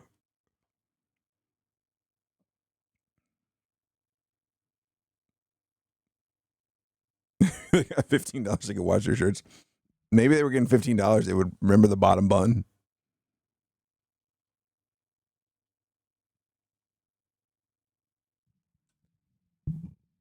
I don't know, man. Could have been a bad day at for the fucking bun guy.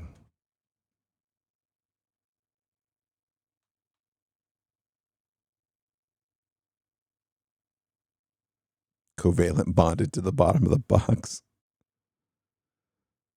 I don't do food service, but I damn sure wouldn't be incentivized to do my shit right for minimum wage. Yeah, it's true. Hey, you get what you pay for. Trust me, we got kids in daycare. You get what you fucking pay for. And when it comes to teachers. And when it comes to fucking daycare. Daycare's been a fucking eye-opener on how people who take care of children are paid, which isn't great. It's usually not great.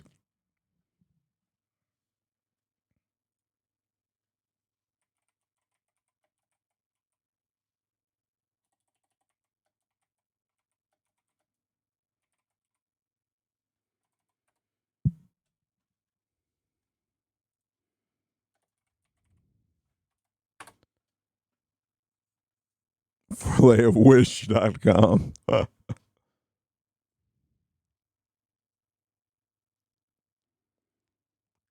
It's almost like we should rise up and seize the means of production.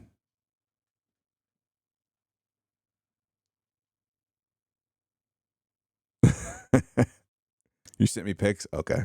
As of August 2024, the hourly pay for a daycare worker in Georgia is $11.52.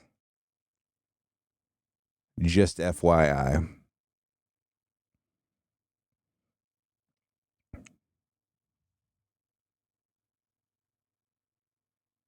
Imagine. It was Sean wearing the collar.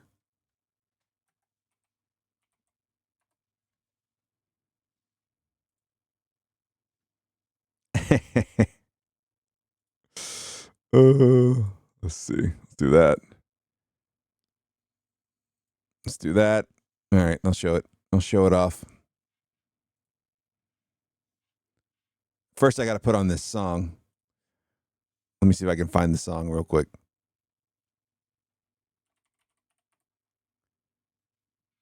All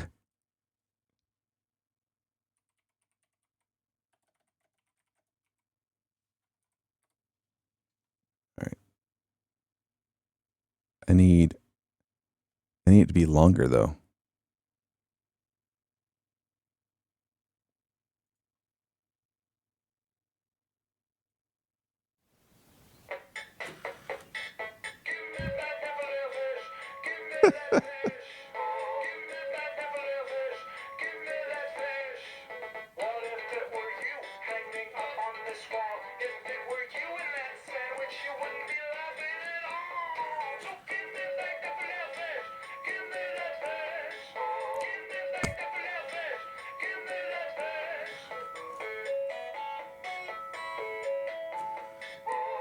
No bottom bun.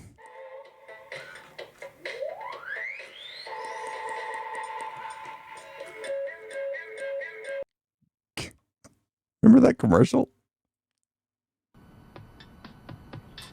Give me back that filet fish. Give me that fish. Give me back that filet fish. Give me that fish. What if it were you hanging up on this wall? If it were you in that sandwich, you wouldn't be laughing at all. Any day is a great day for a filet of fish. And right now at McDonald's, you can get 2 golden delicious sandwiches for only $3.33. Or you can get like 75% of a sandwich. Why not?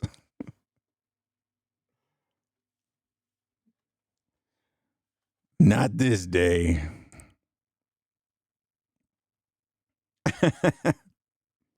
Give me back that filet of fish. Give me that fish.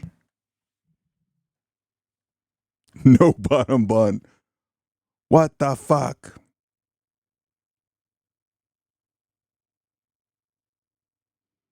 I have the McGriddle. No bun. And a Diet Coke.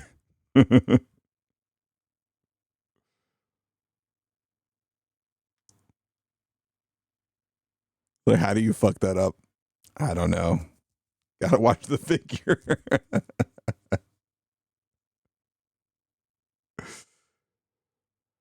Like, there's not even like a chance that the bun was there.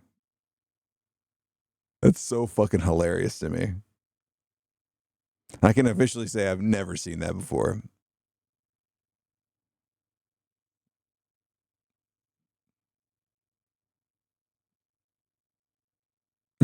You can officially say you have seen it, actually. Oh, God. I think I would like fucking with people if I worked in a fucking fast food place. And I wouldn't mess with their actual food, but I would like sneak extra shit in the bag. Like, yeah, they get all their fucking burgers, right? They get all their burgers the way they want them, all the things the way they want them. Then there might just be an extra container of just pickles. No fucking reason. A goddamn a goddamn fry container, a side of tartar sauce, a fry container full of shredded lettuce.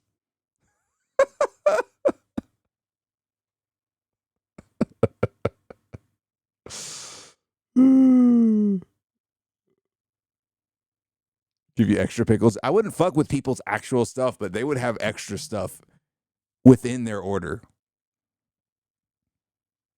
Because there's a guy, there has to be a guy that every now and then drops that fucking onion ring in the fries or drops a couple of fries in the onion ring. There's no way that's not on purpose.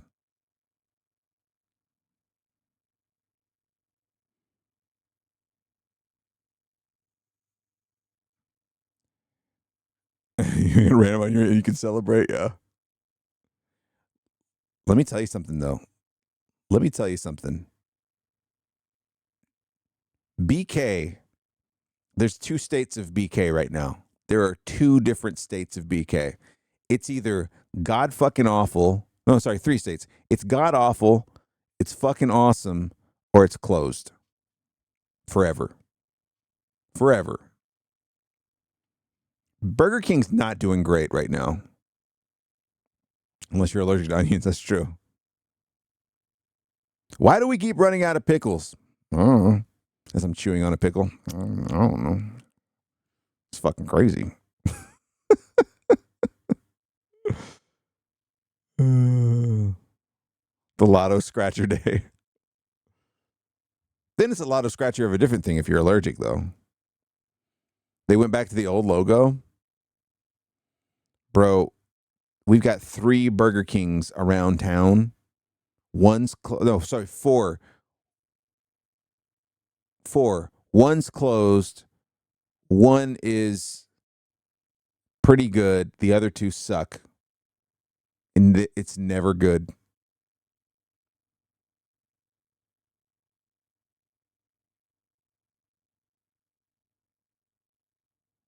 You don't like BK? I like BK breakfast a lot more than I like BK rest of the day. If that makes any sense. A BK breakfast is solid. McDonald's is good, but I always feel like shit. Dude, I wish I still felt the way I felt about McDonald's back in the day. That's like a once or twice a year thing for me. I think the last time I had it was after fucking the Bacon King is mwah. The last time I had McDonald's, I think, was with Sean after TwitchCon. Before I realized I had COVID.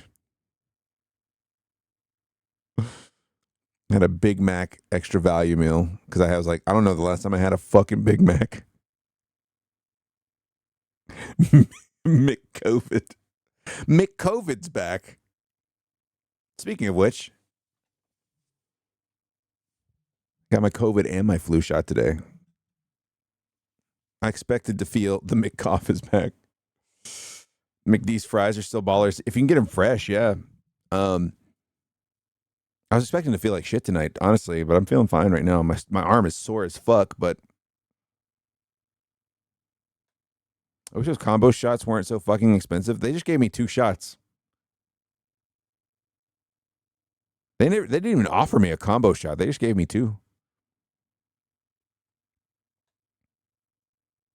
They're $160 without insurance. That's fucking nuts.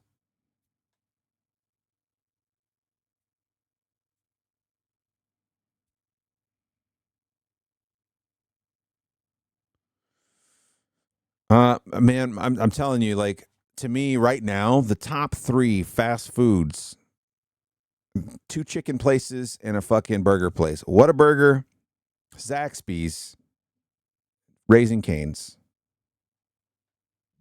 I thought you just walked into the pharmacy and got them for free. I think you can still get them free in other places. You just have to find them. Usually like a health center. If you go to a health center. Must be free for Crytek partners. I bet if you called your local health center, they could fucking tell you where to get them for free.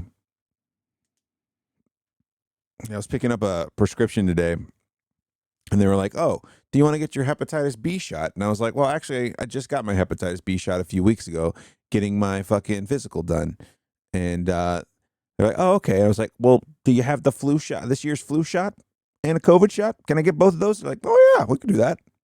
I always feel like I'm doing something fucking back alley and weird when I get my shot done at like a CVS, especially when it's a CVS inside Target.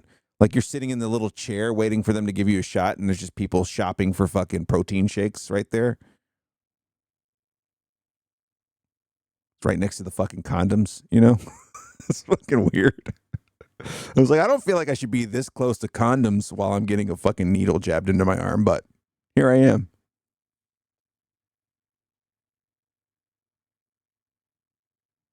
Yeah, you'd like Chick-fil-A. Yeah, Chick-fil-A's all right. Chick-fil-A is just too fucking popular for its own good.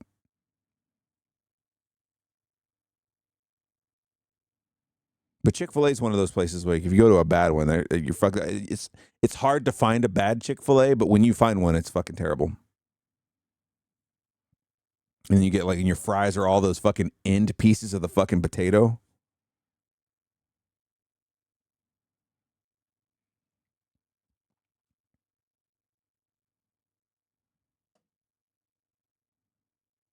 Those limp dick waffle fries, they can be good, but you have to get the right ones. You got to get them fresh, dude. I will say that the Ice Dream at Chick-fil-A, their ice cream is the best ice cream in the fucking fast food game. Yeah, I feel like people are either in it or are out of it. Like they either like it or they don't.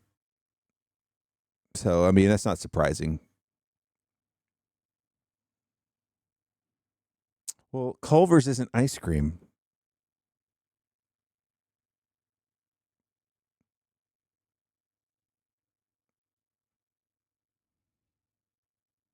Culver's is not ice cream.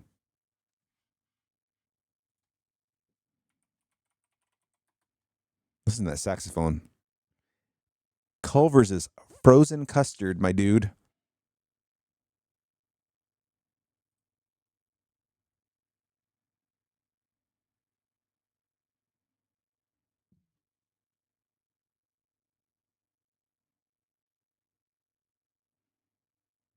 It's not ice cream. It's frozen custard.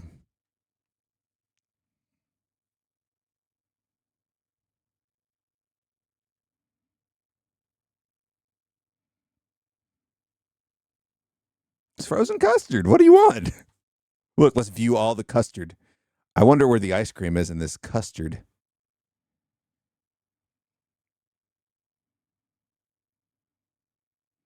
I like how they call their shit a concrete mixer. Like, pile this on top of your fucking greasy butter burger and fries. Custard is ice cream. I don't know. I think they'd call it ice cream if they could.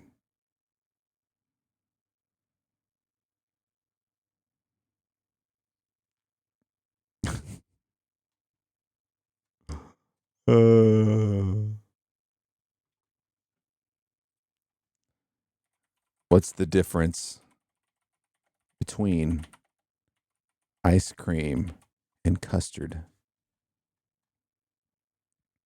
Frozen custard and ice cream have similar ingredients, but frozen custard contains egg yolks, which gives it a richer flavor and a creamier texture.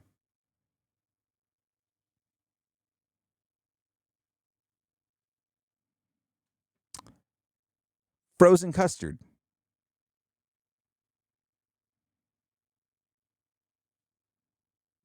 Here's another one. The main difference between frozen custard and ice cream is frozen custard is made with egg yolks.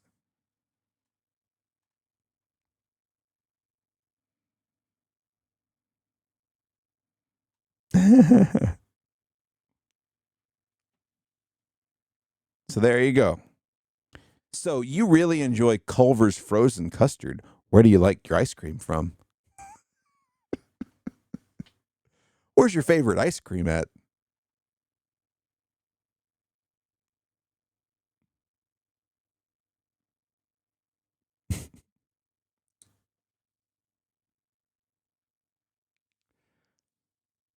Let's just all agree to do the pay per pound frozen yogurt and wreck shit with toppings.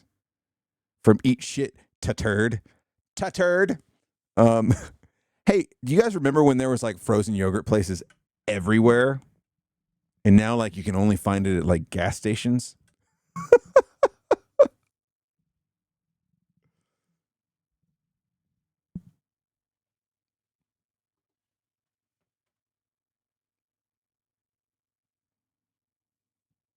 Keva juice went full boner into froyo. Dude, there were frozen yogurt places everywhere. And now you really have to fucking look for one.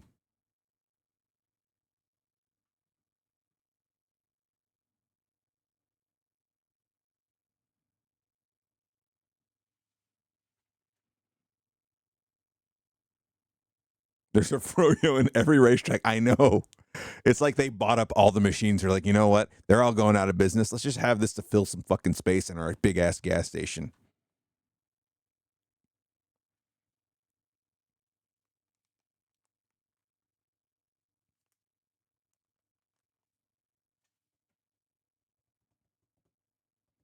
We still have dude, they were just so plentiful. One of our froyo places, the one I actually liked in town, turned into a crumble cookie place.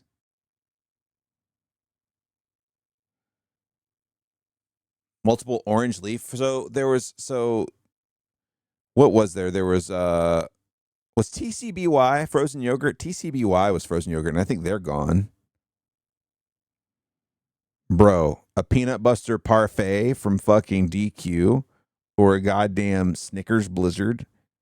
Fuck my face with that thing. Turn it upside down and drop it right against my cheek. TCBY has probably been long gone, yeah. I'm trying to remember some of the names of those places, but Pinkberry. I never went to a Pinkberry, but apparently they were like the shit for a while. PB or Banana Blizzard. Oh yeah. Jenny's ice cream is like, where's Jenny's based out of? Is Jenny's an Atlanta thing? Jenny's Splendid Ice Creams.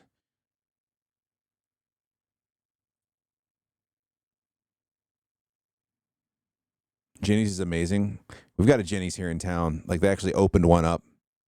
They got some crazy fucking flavors. Jenny's does. I would never eat goat cheese and red cherries. Eat my fucking balls with that shit. But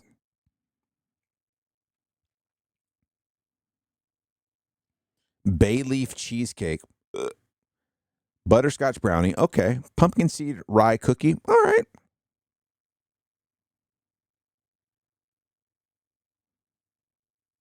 Most people default to Cold Stone. Nah. Sweet potato marshmallow praline. I bet the goat cheese one's amazing. Ugh. It's all tangy and shit. Ugh. The fall collection. The hundreds? What is this? Bestini Sonati? A razor sharp balance of saffron, rosewater, and pistachio. Saffron, rosewater, and pistachio. I can't believe it's yogurt. It's one of those places. Goat cheese. Burnt orange dreamsicle, I bet is really fucking good. Ooh, burnt orange dreamsicle. Jenny's has a good dairy free.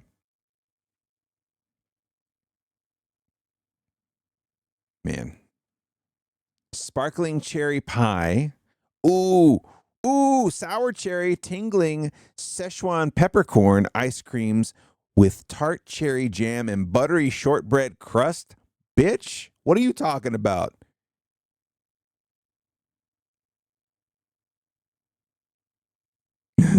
Flying in on a dairy ice cream.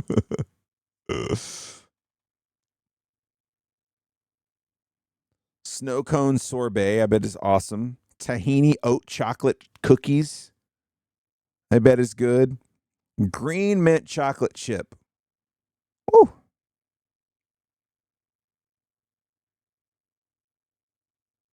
You'll be the one to suffer, pal. We'll stink you out of that house, bitch. Sweet cream biscuits and peach jam, I bet, is awesome. Chunks of biscuit up in that bitch. Crumbled biscuits and swirls of peach jam.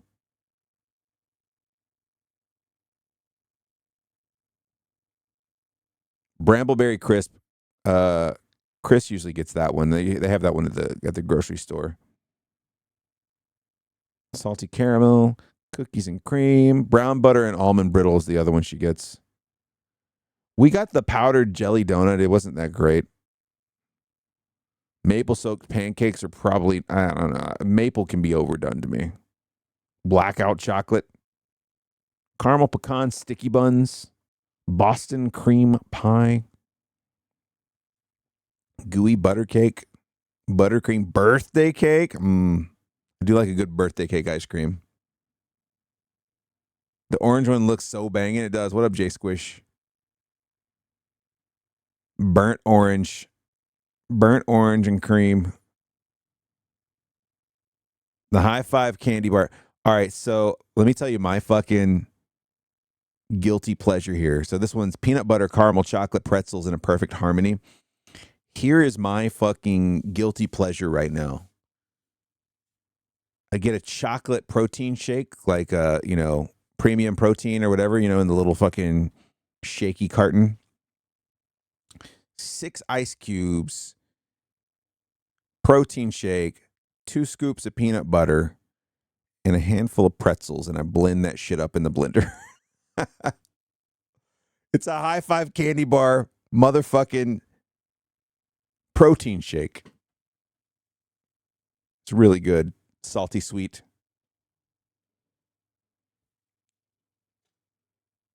The brown butter one, yeah. Chris has gotten that before. Here you go, Sean. Middle West whiskey and pecans. Whiskey-fueled ice cream with notes of butterscotch, honey, coconut, and vanilla, laden with crunchy, salty, toasted pecans.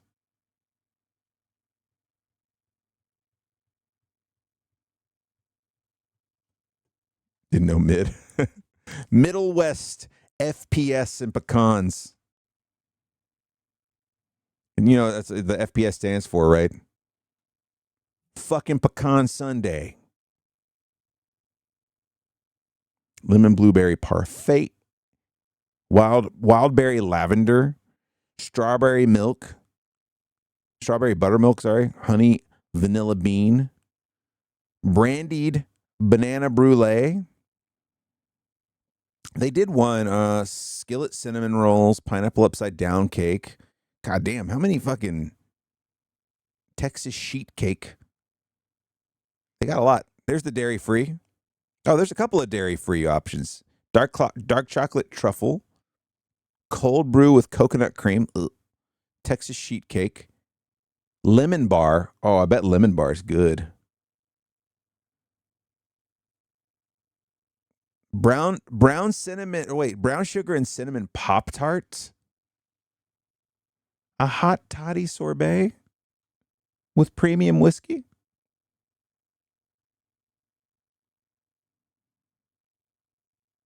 Damn. Banana bread.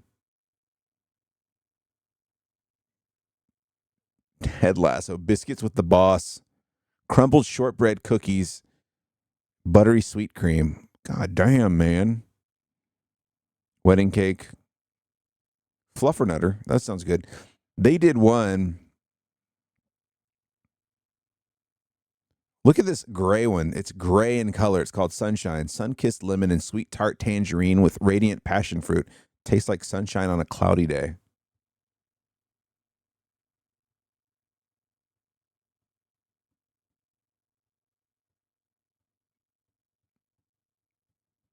The worst Pop-Tart is chocolate, and it's not close. Dude, I like a good strawberry Pop-Tart. No frosting. I know where you'll be sleeping in a month.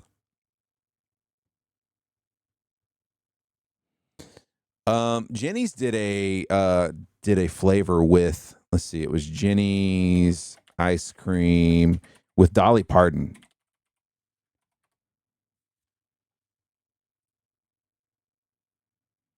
Dolly Parton's popular ice cream flavor is coming back along with an exclusive song.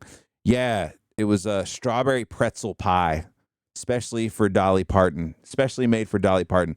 I didn't get to try this, but I really fucking wanted to. It sounds really, really fucking good. Salty sweet, get the fuck out of here. Dolly wouldn't fucking steer us wrong, would she? No fucking way. No fucking way. I love it. Well, next time you guys are in town, whenever that is, if they're still open, we'll go. They got a tiny little shop. And then they've got a few places in the ATL.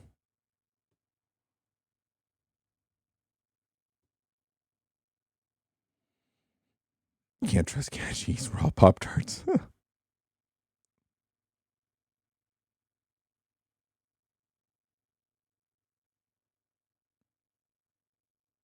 Heard he trashed Dolly a couple weeks ago. We've got the little gold book, the little kids' gold books of Dolly Parton.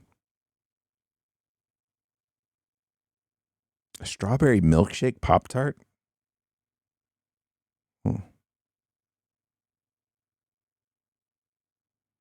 Her cover sounded like Pee Pee Poo Poo. What'd she cover?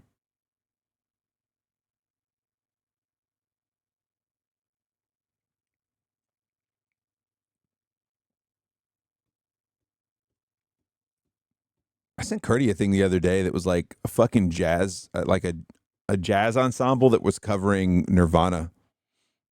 It was pretty fucking badass.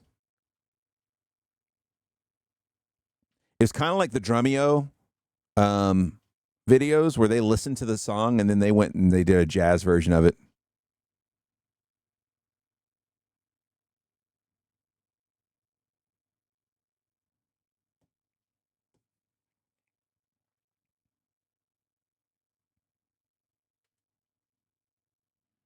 All right. I'll poll the room. We were talking about this early on in the stream. Has anyone had a good chicken sausage? I can't do it. Like I haven't had one yet that I liked. We talked about it. I haven't had one that I liked. But does it exist? A good chicken sausage? Nope. I think like you can find passable chicken sausage, but you're still wishing you had real fucking sausage. Like you might be able to find something to trick yourself. Maybe if you're mixing it in with stuff. But when you're talking about Italian sausage, you just can't you can't replicate that flavor, bro. There's a reason why Trader Joe's had half the chart. Yeah.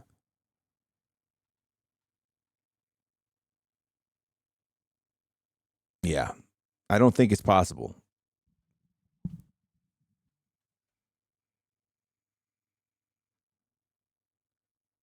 Eric made turkey sausage. Now, turkey you can get away with. Turkey sausage you can usually get away with. Sometimes it's just a little too dry. Like you kind of like something's up with this, but it can be passable if done right. Turkey bacon you can't get to crisp the same way, and you have to eat it fresh. Like you have to get it like right out of the pan and eat it. You let it sit too long and it might as well be a fucking piece of plastic.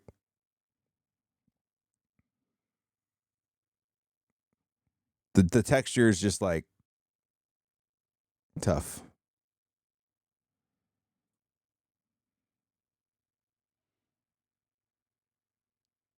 Atlanta man's quest to perfect his chicken sausage link pays off.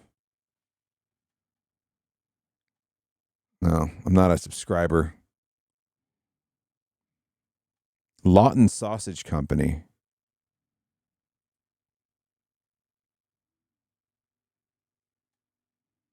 From coop to table. I'm intrigued. I am too. Handmade chicken sausage, juicy and flavorful, no artificial nitrates or preservatives.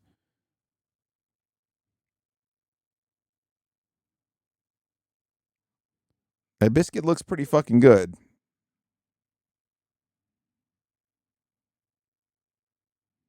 Have to be our next adventure? Maybe so. Not gonna lie. Looks pretty fucking good, but proof's in the pudding, baby. Proof's in the fucking pudding. Have to try it. See what the fuck's going on with it, you know?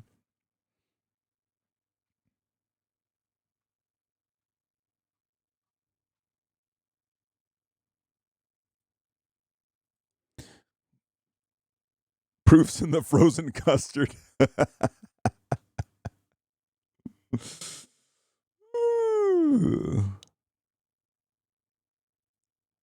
Proof's in the custard, baby. God, this fucking fillet of fish is so sad. Power's back and I'll never take air conditioning for granted ever again. Yeah. Doesn't take long. Doesn't take long to be fucking thankful for something that's just always there.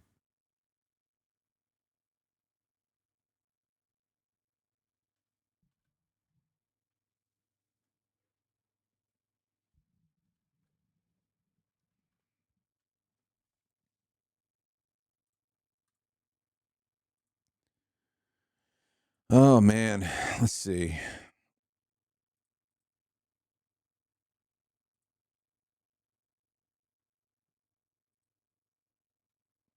Did some research on adding a Jenny to the house. It's fucking, yeah, it's really fucking expensive.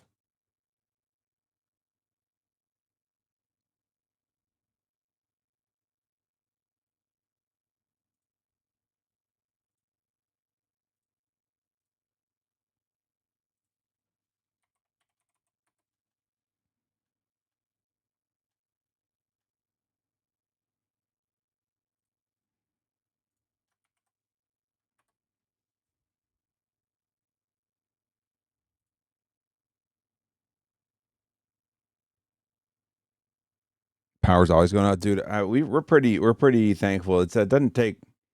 We don't get that much power outage, thankfully. We're in a good spot, I guess.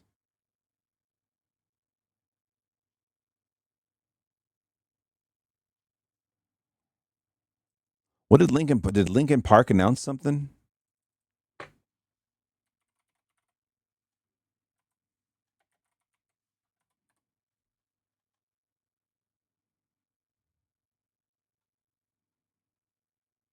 Chester's back, goddamn.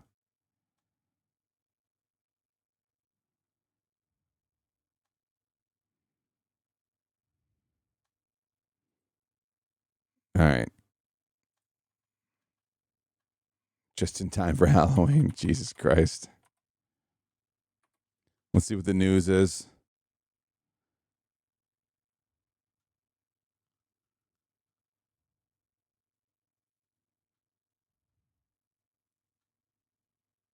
Fans speculate that Sum 41's Derek Whibley could be part of Linkin Park. Fans speculate that Saliva's lead singer could be in Linkin Park. Linkin Park launches a mysterious 100-hour countdown timer amid new vocalist rumors.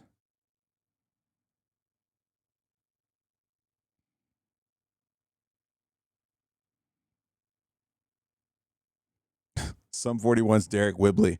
I am not joining Oasis or Linkin Park. Oh, shit.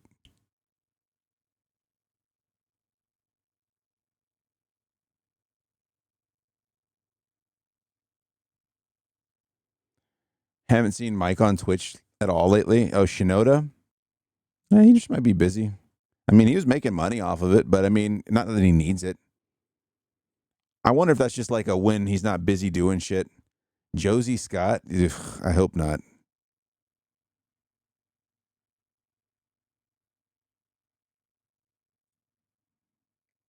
From American Songwriter. Rumors swirl as Linkin Park posts mysterious 100-hour countdown clock Finding the perfect mix between heavy metal and hip hop, Linkin Park not only dominated the airwaves, but the entire music industry, selling over 100 million albums. Yeah, he doesn't need to fucking stream, so he doesn't care. Dolly Parton. The band was behind iconic songs like Crawl. Yeah, we know who the fuck they are. But recently, a mysterious countdown clock appeared that had many wondering if Linkin Park was getting back together. Posting a 100-hour countdown clock on their website and social media account, Linkin Park caused a mountain of rumors to swirl up around the group. At the same time, was also posted on the account for Welcome to Rockville. Some fans believed Linkin Park looked to get the band back together for the Danny Wimmer Presents Festival, taking place in May of 2025.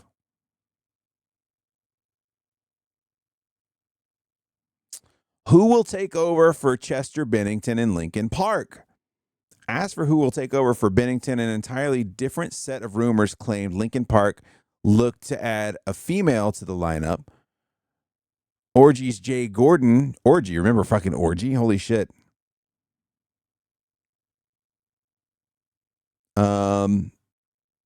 Let's see. Orgy's Jay Gordon supported the claim, saying, "Don't quote me on that. I'm not sure who the singer is going to be, but I heard it's going to be a female." They might just try to move on that. Ought to be interesting.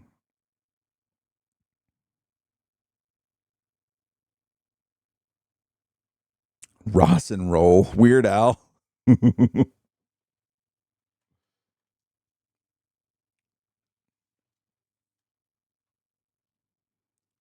One of the names included Amy Lee from Evanescence.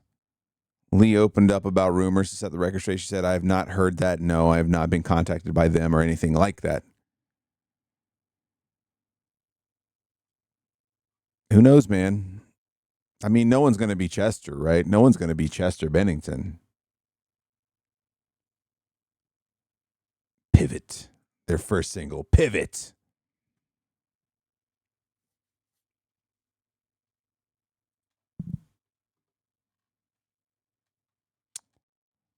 Yeah, I don't know. Guess we'll see.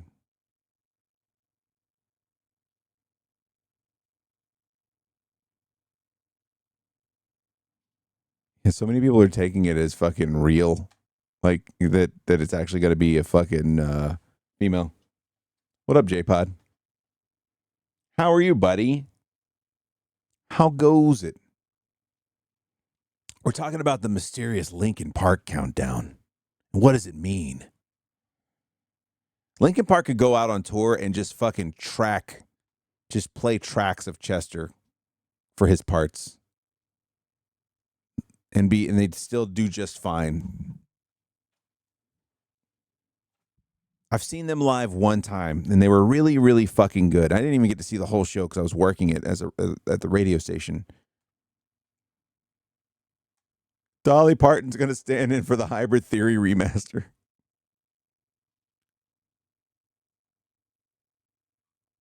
That's funny.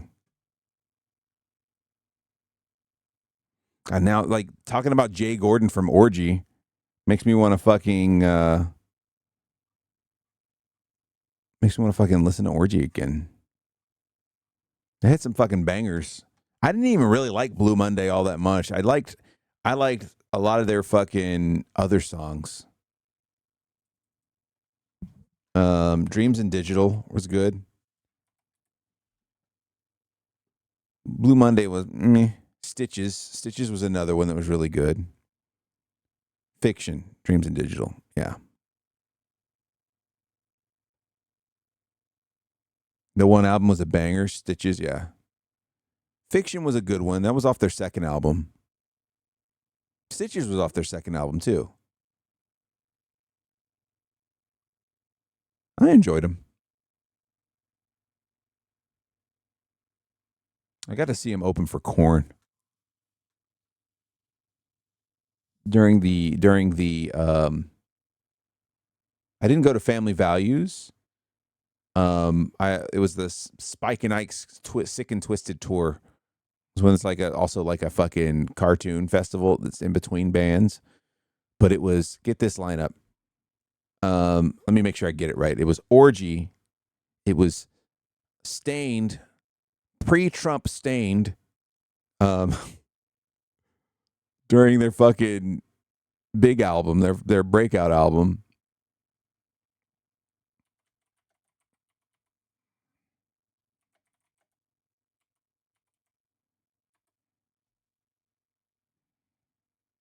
Spike and Mike's Festival of Animation.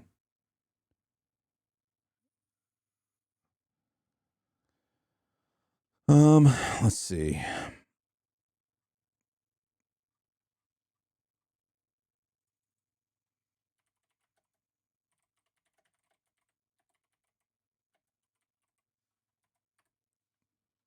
Let's see. Corn on Tour. Yeah, there it is. Spike and Mike's Sick and Twisted Tour. And who were the bands? What was the fucking lineup?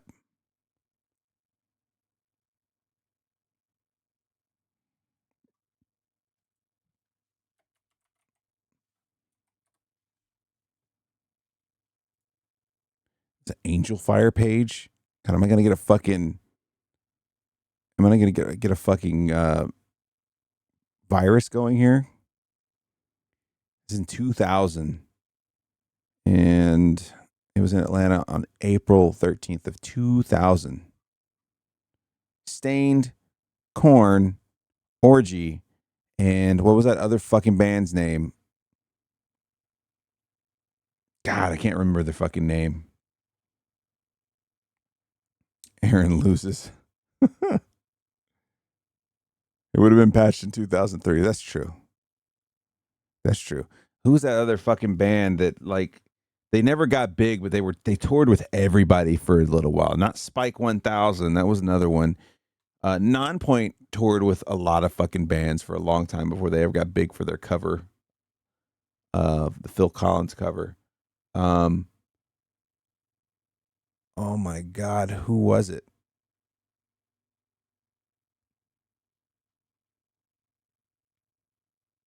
Oh well.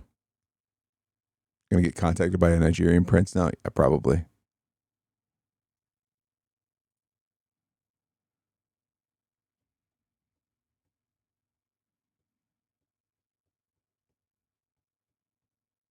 Oh, this was for the Issues album.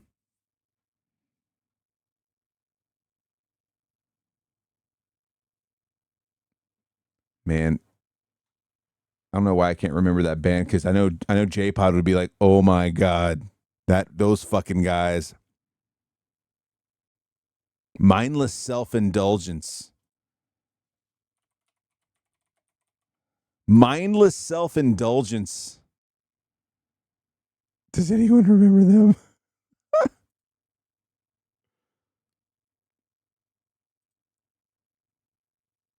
These fucking guys. Remember them from the Warped Tour? This was the album. Mindless Self and oh God. Okay. All right. I gotta listen to a Mindless Self-Indulgence.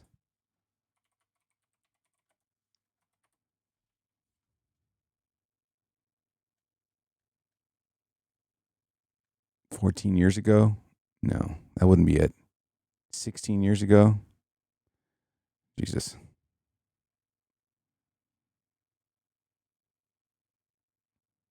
I don't know if I can watch any of this. Let's see. No. Don't want anything to autoplay. Oldest. 18 years ago. Classic song title. Coal Chamber. So Coal Chamber was actually supposed to really touches the souls. Big Truck. Yeah. Dude, we used to play that all the time when we were unloading truck at Best Buy. I was a big Coal Chamber fan, and they were actually supposed to go on tour this fall. And Dez, their lead singer, had a fucking episode where he fucking got like all of his vitals went through the roof, and he fucking was not doing great. So they had to reschedule the tour. But like it's like Coal Chamber. All right, I don't know the fucking song.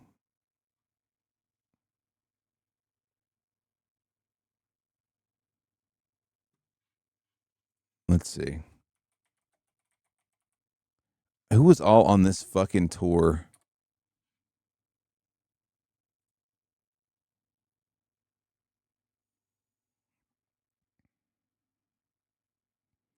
Fear Factory and Twisted were opening for Coal Chamber. Oh god, Fiend for the Fans. I loved Coal Chamber. I was a big fan. They haven't rescheduled Atlanta yet.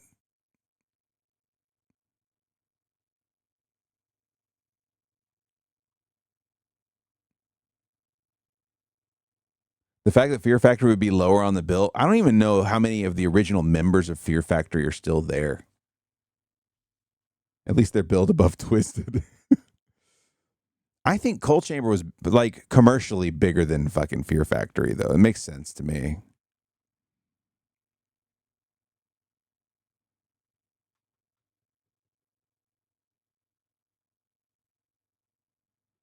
About any band that replaces S with a Z.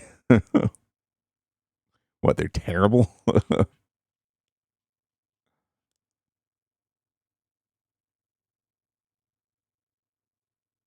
They're douchers.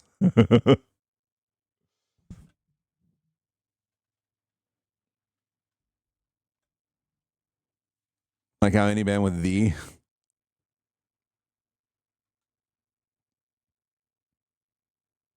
Enough's enough. Oh, man. Well, we can rest in the fact that ZZ Top wasn't replacing an S with a Z, because that would be fucking awkward, right?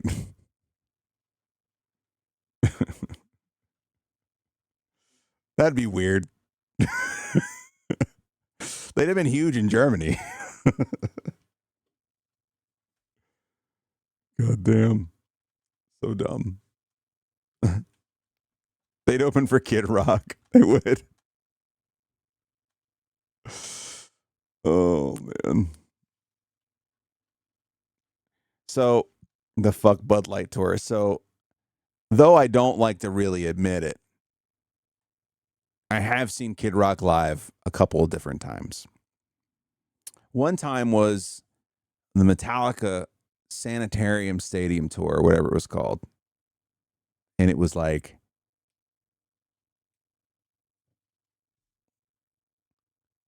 he's a really good musician. He's a really shitty person. Yeah. So what up, Tina? Dude was everywhere and then nowhere. Wait, dude was everywhere and no one knew back then. Yeah. Well, dude, the guy was rapping on Insane Clown Posse tracks back in the day.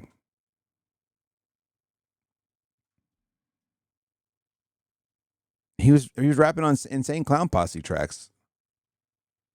Waffle House in Buckhead. You were there? You were at the Waffle House when that happened? Why the fuck were you there? With Axel, you were there when that all broke out? Jesus fucking Christ.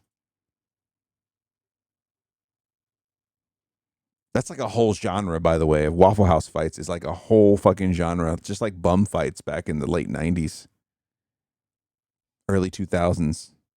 Talking about Kid Rock. Who was on this Metallica Sanitarium tour? The Summer Sanitarium tour. Okay. I went to this. And the one I went to, I actually didn't get to see Metallica perform because James Hetfield was sick. So they performed a bunch of Metallica songs with all the band, like all the lead singers of the bands came in and like filled in. And then Metallica came back later and made up for the show, but I didn't go to it. I don't know what happened. All right, so listen to this. I went to the 2000. I went to the 2000 tour. It was Metallica, Korn, Kid Rock, Power Man 5000, and System of a Down. In 2003, which I didn't go to, it's a bonkers lineup. It really fucking, especially for 2000 when all of them were at their fucking height in 2000. 2003, it was fucking Metallica, Limp Bizkit, Linkin Park, Deftones, Mudvayne. Listen to that shit. That's fucking crazy talk. That's what it is.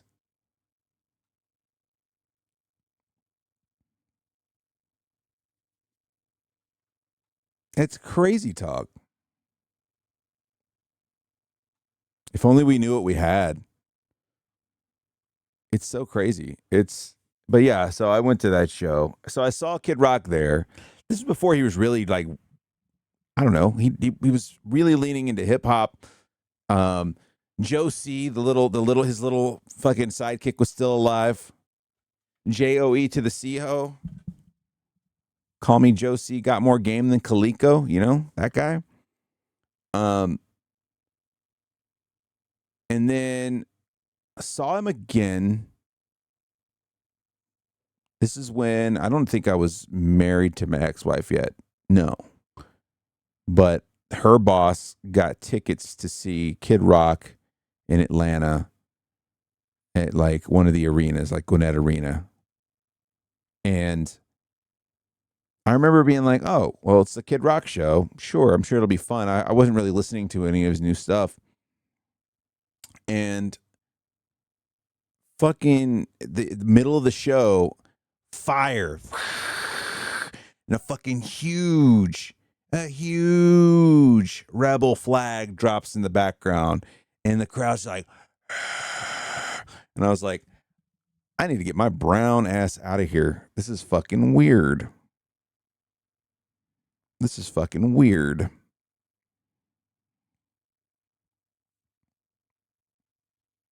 Oh, the Lollapalooza 1992 lineup.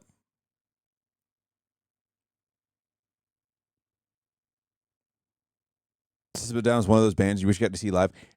Keep an eye out because they're doing shows again. Right now they're doing big festival shows.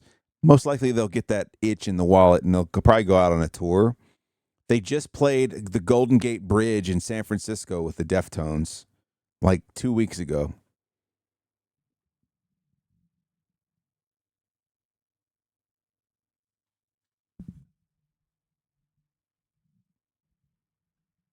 Not with Surge, though. I think Surge was there. Was he not?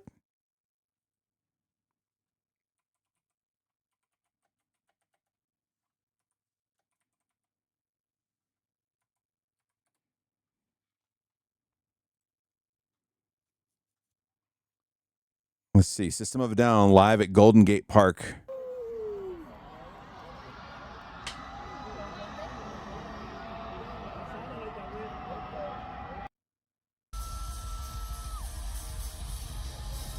This is a terrible video. Oh, yeah, he's there.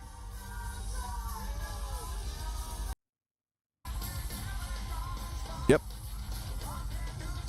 August 17th.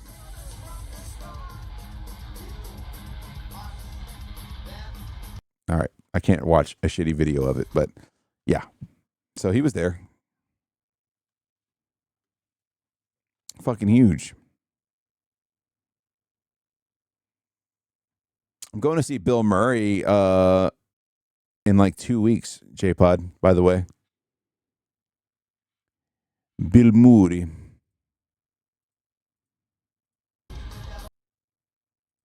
How did I get full screen here? Oh, there we go. All right. It'll be a great show, fun band. All right, let's look at this lineup, this Lollapalooza lineup that Sean went to. All right, 1992. This is 91. Oh, wait, am I going? Oh, I'm going to the 92. There we go. 92.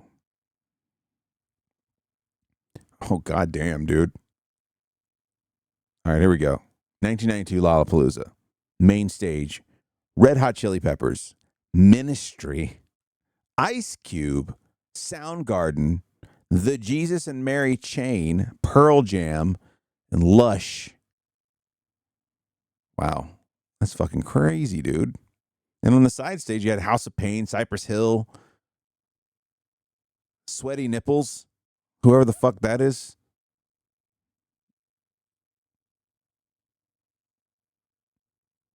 House of Pain, Porno for Pyros, Cypress Hill, Bronx Style Bob, Jim Rose Circus Sideshow, Sharkbait, bunch of small Temple of the Dogs, Stone Temple Pilots, but that was in Phoenix and Irvine. Big Sky was in Atlanta. Follow for Now was in Atlanta.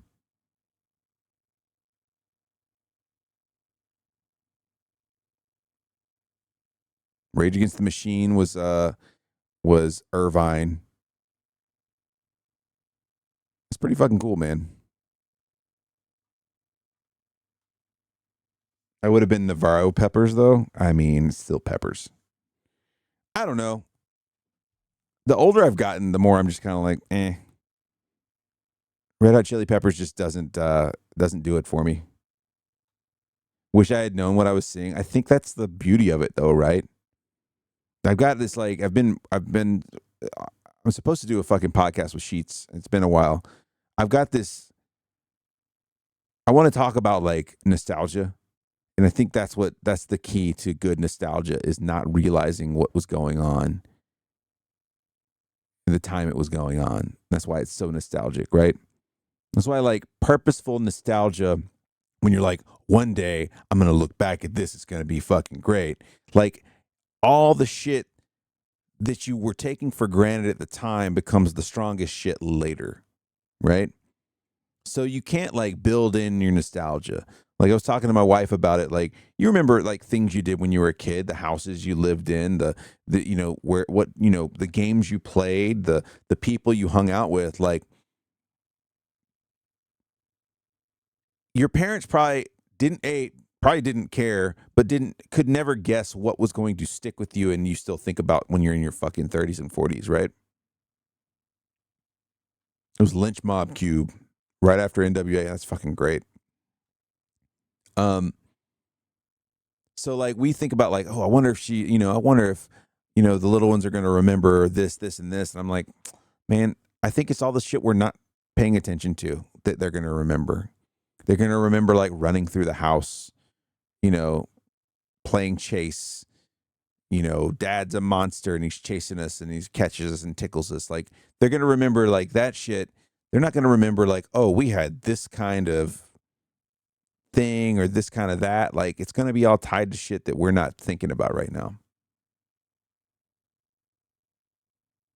You can't fake the feeling when something comes back around. If you rediscover, I mean, how much shit, like you're all video game people. Like how much do you wish you had your fucking some of your old systems back, some old game you had, some movie you used to have, some fucking CD that you don't have anymore. Like granted, you can find a lot of that shit now online, but like having the physical thing in front of you, like there's a reason why my fucking keyboard is nostalgic to me because it's all fucking Nintendo'd out, right?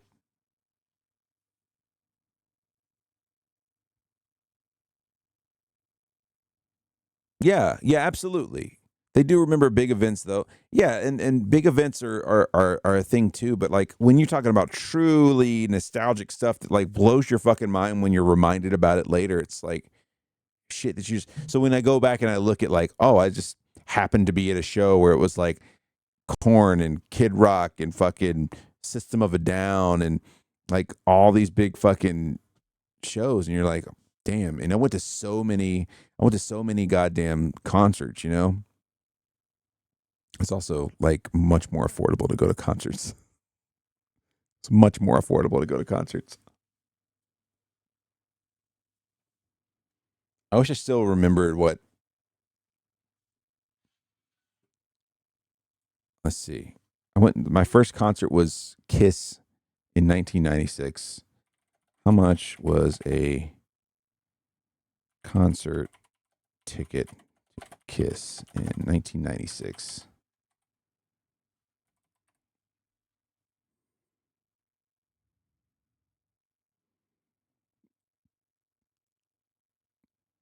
$36.50 in the Omni.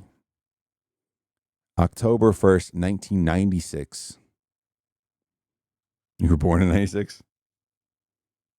$36.50 to go to a sold-out arena show. Your lawn seat ticket to Lollapalooza was $20. Yeah. $36 to go see the full original lineup in makeup Kiss. Insanity. Concerts are an event now. Yeah, because you spend so much fucking money on them. Like, there's a reason why I just go see smaller bands now. Like, I still like going to live music, but goddamn, man. I did see that Dance with the Dead. Dance with the Dead? Yeah. The fucking synthwave band is coming through Atlanta. Wish I could fucking go, but my first concert was The Who with Robert Plant opening. Holy fuck.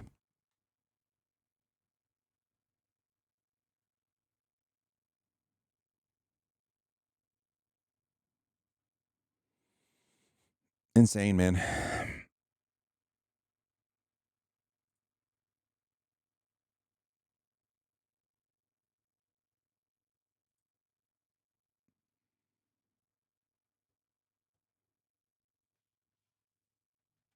Floor seats were $1,600 Earth dollars. Jesus fucking Christ. Coldplay with your mom? I bet it was a good show. Like, whether you like a band or not, you can tell when you're seeing a really good band live. You can always tell.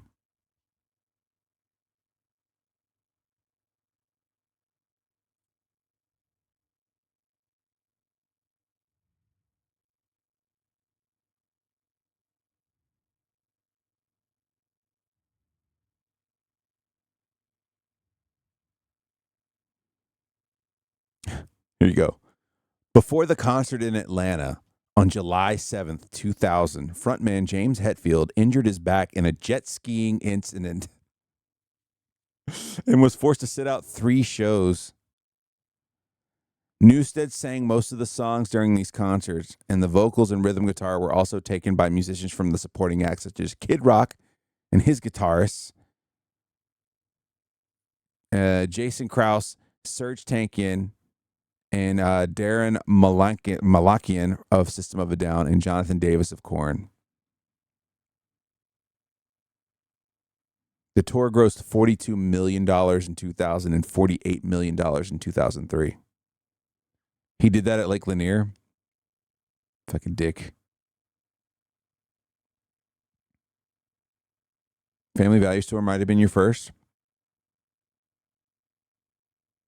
The Clarks and Rusted Root. Nice.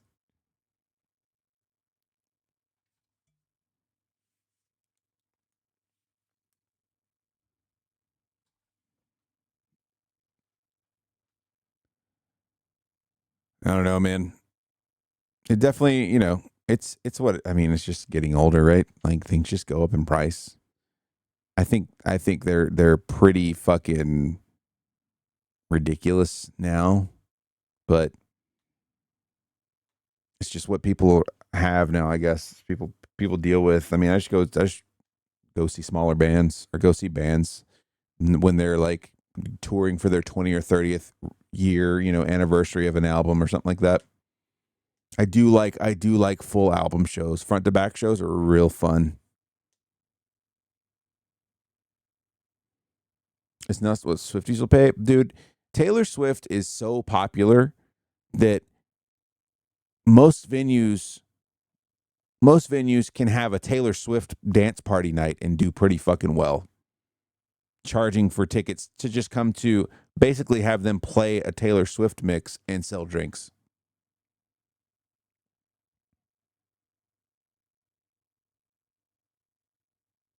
She should start taking responsibility for her nut fuck fans.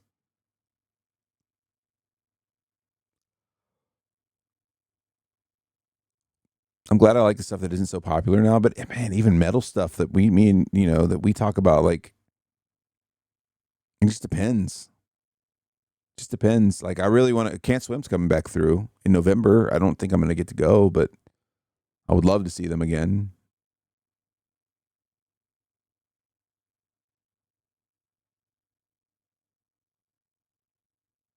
The whole family spending a mortgage.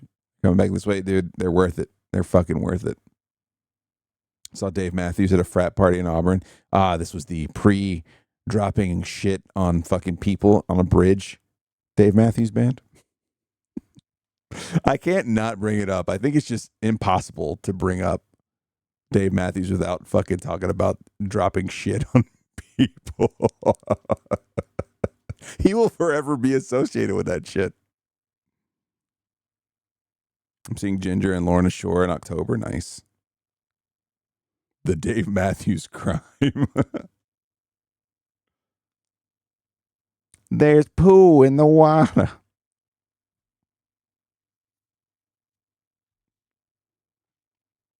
So dumb.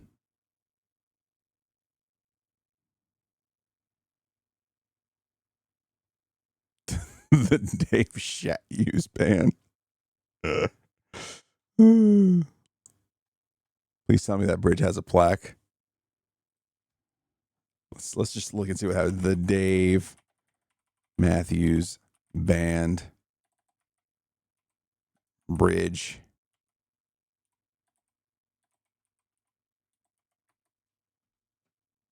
"20 years later, the Dave Matthews Band." It was Chicago. It was the Kinzie Street Bridge in Chicago. On August 8th. Well, it was just 20 years. Those people love getting shit on. On August 8th, 2004, a tour bus belonging to the Dave Matthews Band dumped an estimated 800 pounds of human waste from the bus's Blackwater tank through the Kinzie Street Bridge in Chicago onto an open-top passenger sightseeing boat sailing in the Chicago River below.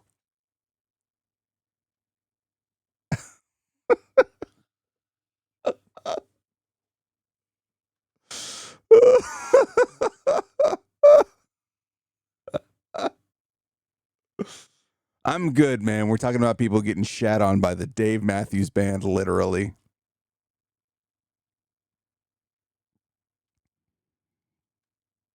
The incident became popularly known as the Dave Matthews Band incident, or Poopgate. As part of a 2005 legal settlement, the band agreed to pay $200,000 to environmental protection and other projects, equivalent to $312,000 in 2023. The band also donated $100,000 to two groups that protect the river and the surrounding area. The band's bus driver, Stephen Wall, pleaded guilty to dumping the waste in April 2005.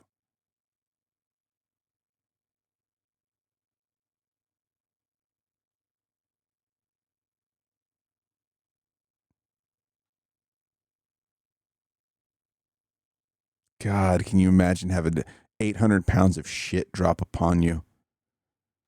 And you're like, this smells like overrated band shit.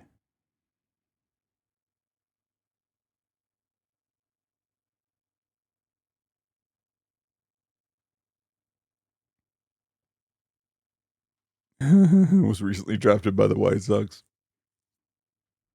Under the table and shitty. Under the bridge and shitty. God, that's fucking hilarious. The incident. Wall was alone in Tinsley's bus and driving to a downtown hotel when he emptied the bus's Blackwater tank as it crossed the metal grates of the Kinzie Street Bridge. Passenger boat, Chicago's Little Lady, was hosting the 1 p.m. Chicago Architecture Foundation tour of the Chicago River. While passing under the bridge, the boat received the full contents of the tank on the seats of its open roof terrace. Roughly 2/3 of the 120 passengers aboard the tour boat were soaked. The boat immediately returned to dock, where all passengers were issued refunds. 5 passengers were taken to Northwestern Memorial Hospital for testing. According to the Illinois Attorney General, passengers aboard the boat included persons with disabilities, elderly and pregnant women, a small child, and an infant. Oh, God. The filing describes the incident. The liquid waste was brownish yellow in color and had a foul, offensive odor. The liquid human waste went into passengers' eyes, mouths, hair, and onto clothing and personal belongings, many of which were soaked. Some of the passengers suffered nausea and vomiting as a result of exposure to human waste. The boat's deck was swabbed by its crew, and service was resumed for its scheduled 3 p.m. tour. Gotta fucking get the fucking boat out there, buddy. Oh, man. And here we pass the modern art masterpiece created by Dave Matthews. God, man. Someone's not getting a refund on their first gen iPod.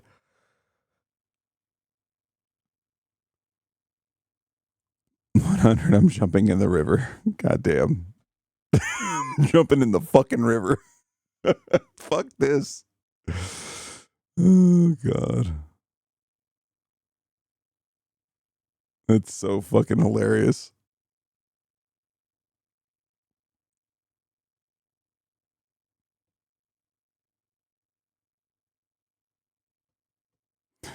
The impact and legacy. No passengers suffered any long-lasting physical health effects from having waste dumped on them. In a 2009 interview with WTMX, Dave Matthews said that he'd apologized for the incident as long as he has to.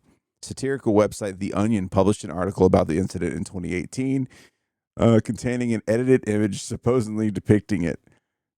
On August 8th, 2023, the Riot Fest Historical Society attached a plaque to the Kinsey Street Bridge commemorating the 19th anniversary of the incident.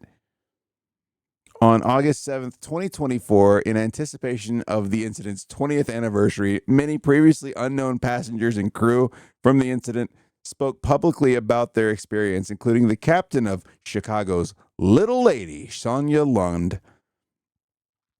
Most passengers reported that, though originally disgusted and upset by their experience, they began to find it humorous over time.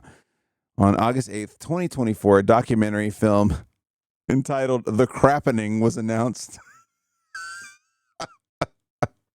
with the stated goal of finding and recording first-hand witness accounts of the event. The Crappening. God damn.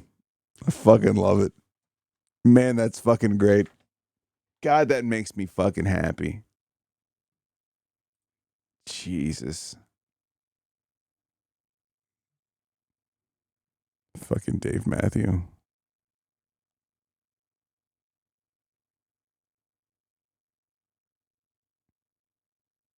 So dumb. Anyway. Labor Day's coming up. Any Labor Day plans out there? I bought so we're planning on doing like a water day at the house. I think we already have some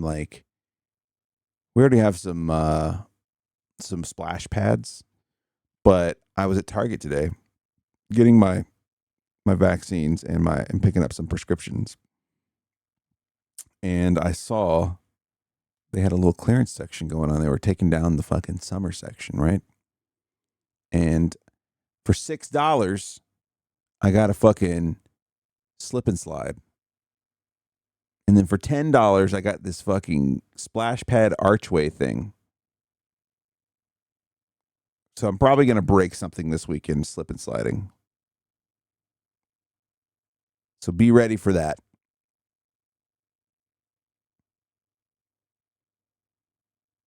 Chris was like, do you think do you think she'll be able to do it and not get hurt? I was like, I don't know. Figure it out.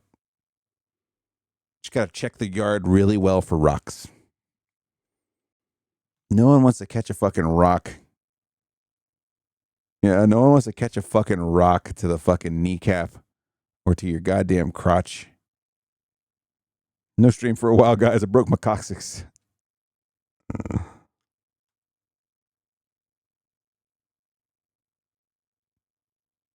Fucking rock.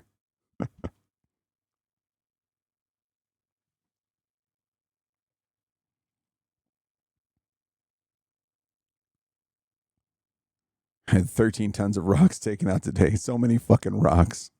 Lots of fucking rocks.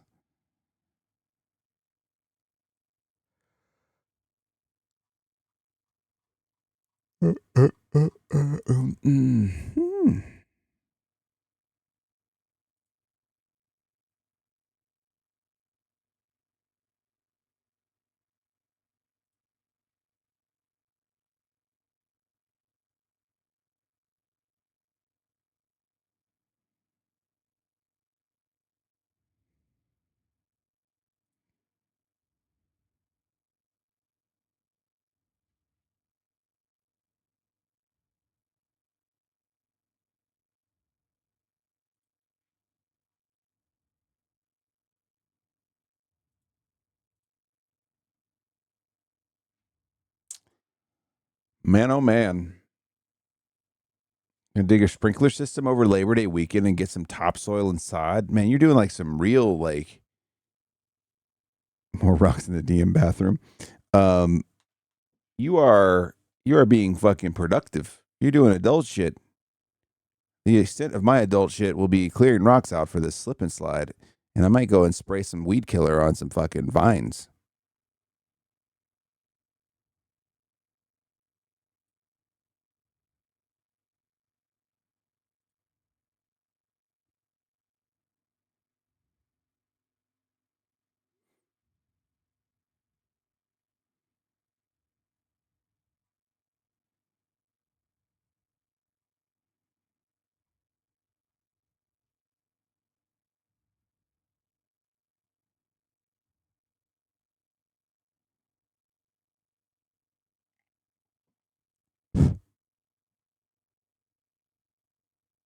Halloween decor. You know, my you're gonna end up doing yard work. My my daughter is already talking about decorating the house for Halloween. She wants to do it up big. And I'm like, what? She's like, yeah. She's like really excited about Halloween.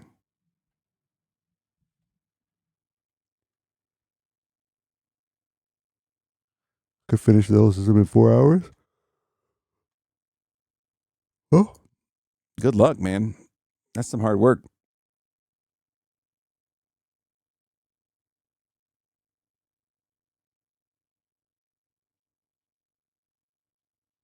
Make those 4 hours count. Just don't fucking hurt yourself.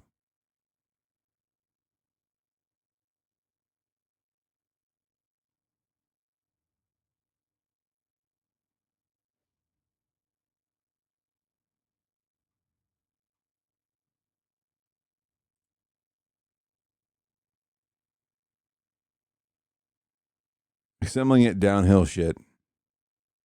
Oh, okay. I got you.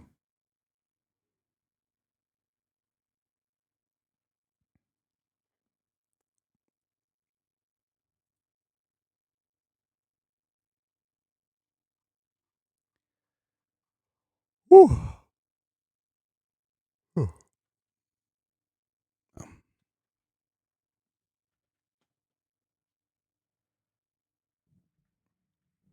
Yeah, at least it's not like the dead of summer right now. It's starting to cool off in a lot of places. Hopefully it's not too bad. Hopefully it's not too bad. It's not that bad.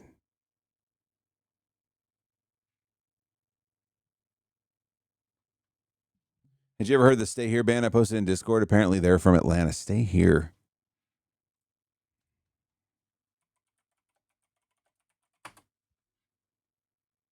Stay Here, Georgia. A rock band from Atlanta.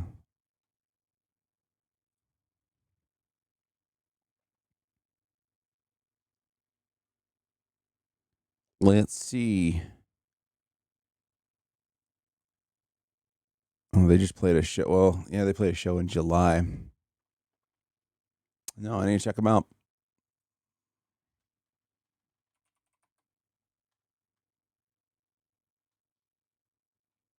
The fuck is a sun shirt? Oh, yeah. Is that like the thin long sleeve?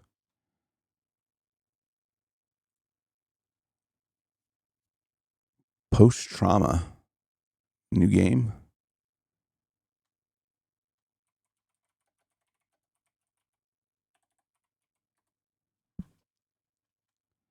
Stay here.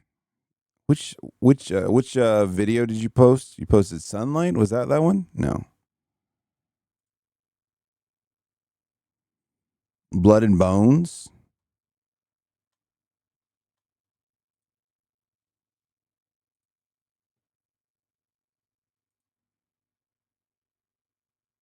Oh. Crash Landing.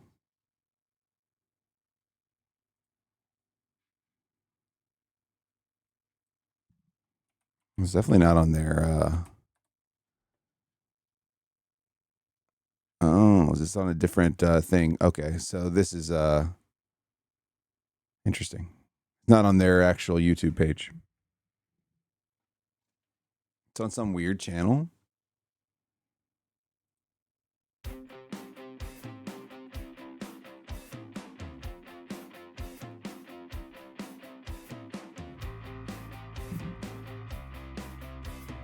I can dig the visor. Just one lens, Oakley.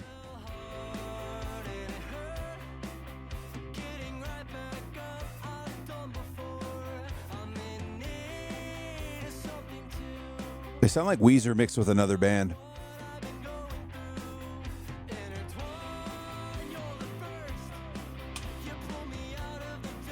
Motion City, 100%. I can hear it.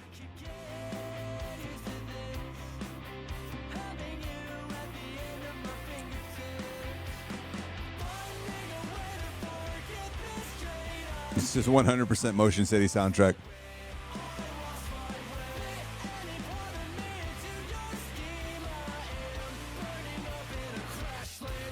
I can't unhear Motion City now, though.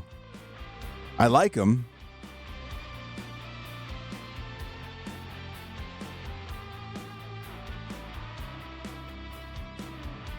Sounds good. I like Motion City a lot, though.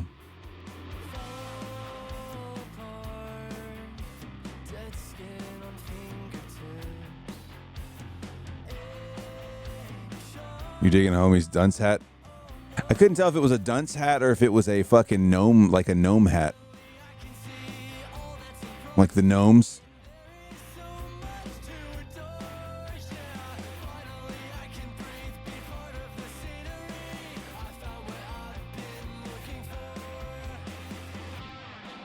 I swung the bat already.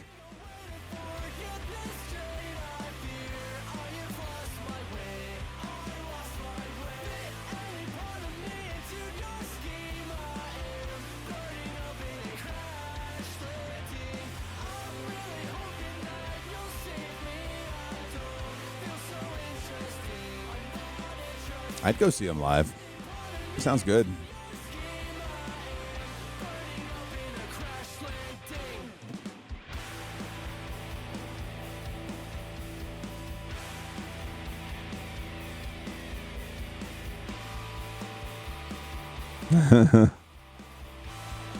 Launching his face into the plate.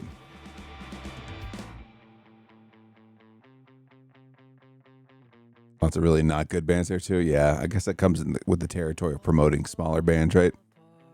A lot of shit. You got to wade through a lot of shit.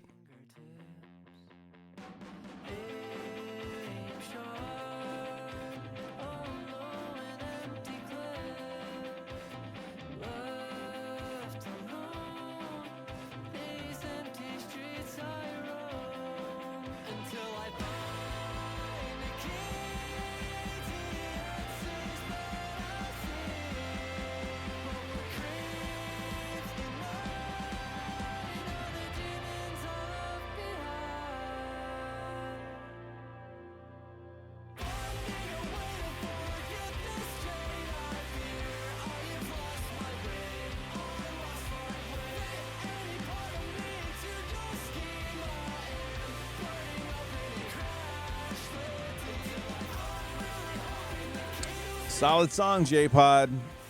As per usual.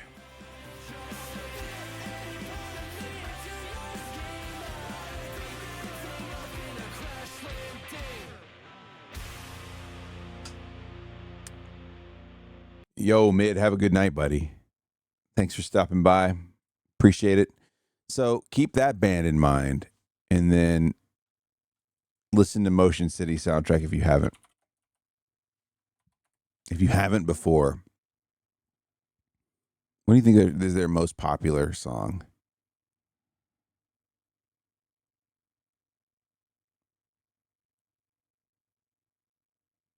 Tell Me That You're All Right. It's probably like their most popular song, right?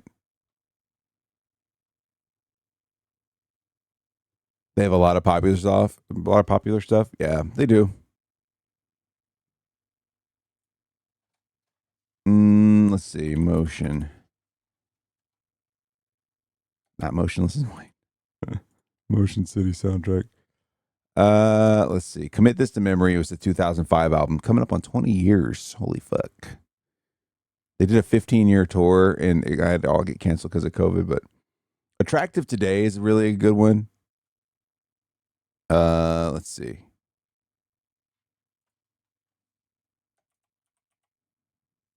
Everything Is All Right. Let's Get Fucked Up and Die. It's a pretty good one. Have a good night, Mid. That whole album's actually really fucking good. Did they make a video for Attractive Today? Yeah, Epitaph. There it is.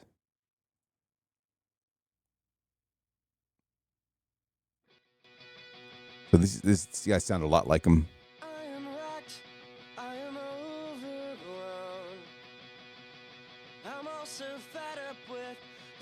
It's amazing to see how much they've aged too, man. It's fucking crazy.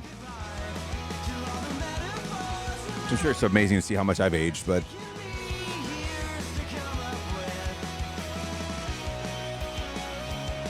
the people in the video, are very fucking 2005. It's fucking crazy.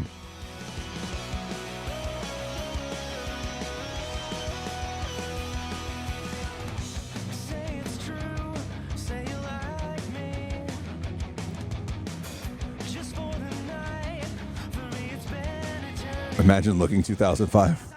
Did I ever pierce my lip? No. I definitely wanted to at one point in time, but I've never gotten a piercing ever. I've gotten tattoos. I haven't gotten a piercing.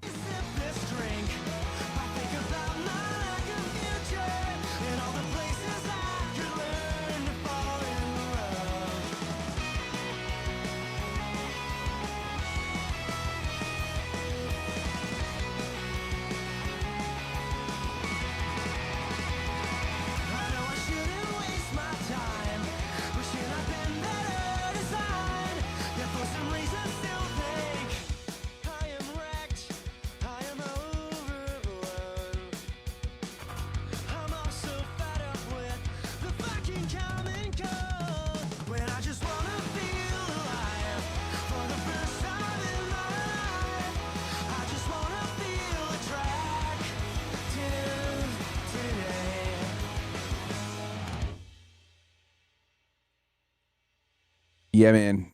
I think that's probably like just a really cool fucking. It has to be like a really fucking cool way to I don't know, spend your 20s touring. The key synths make it, dude. They fucking kill it. They absolutely kill it. It's such a Commit This to Memory is a great fucking album. It was fun. I bet it was. A cool way to spend your time.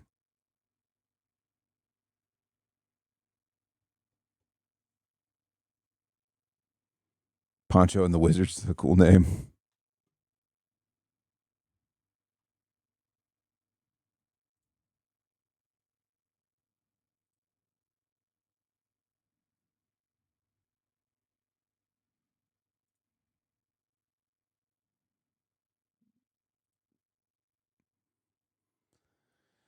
Oh, God. Being able to see the country out of the window of a vehicle. Yeah. We've been talking about like potential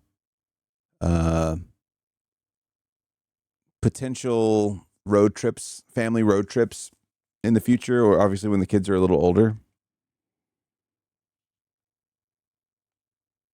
Going places other than places where we know people like live, you know. That's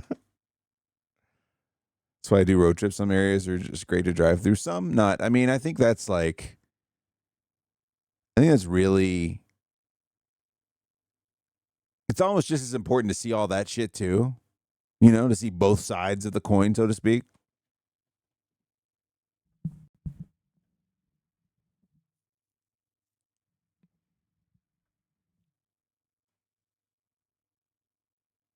I've never been to Columbus. I've been to Cincinnati. I enjoyed Cincinnati. It's basically northern Kentucky. Cincinnati was fun.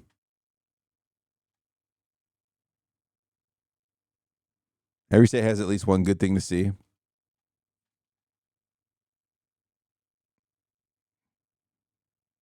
Except for Indiana, right? Indiana's got nothing.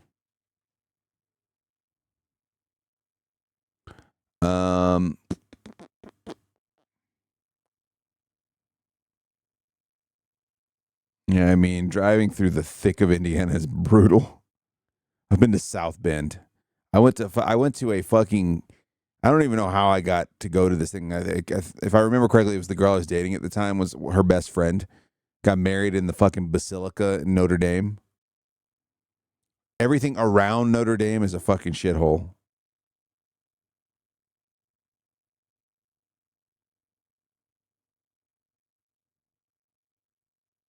Got some big moves coming up soon? What do you mean?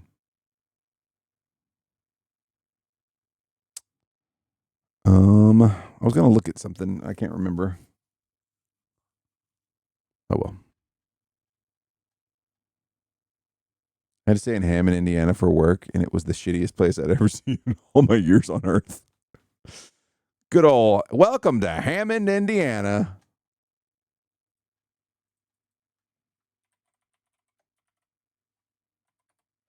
Hammond, a city in Indiana. The Mascot Hall of Fame's there, and I think that closed, didn't it? I'm pretty sure the Mascot Hall of Fame in Indiana closed.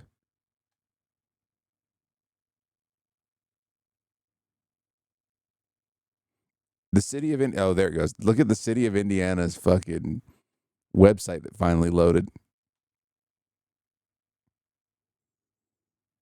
Mayor Thomas M. McDermott Jr.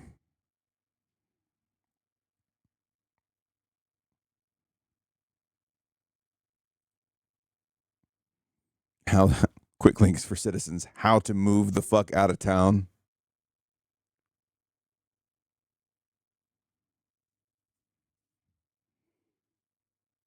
Did it say gunshot detection technology?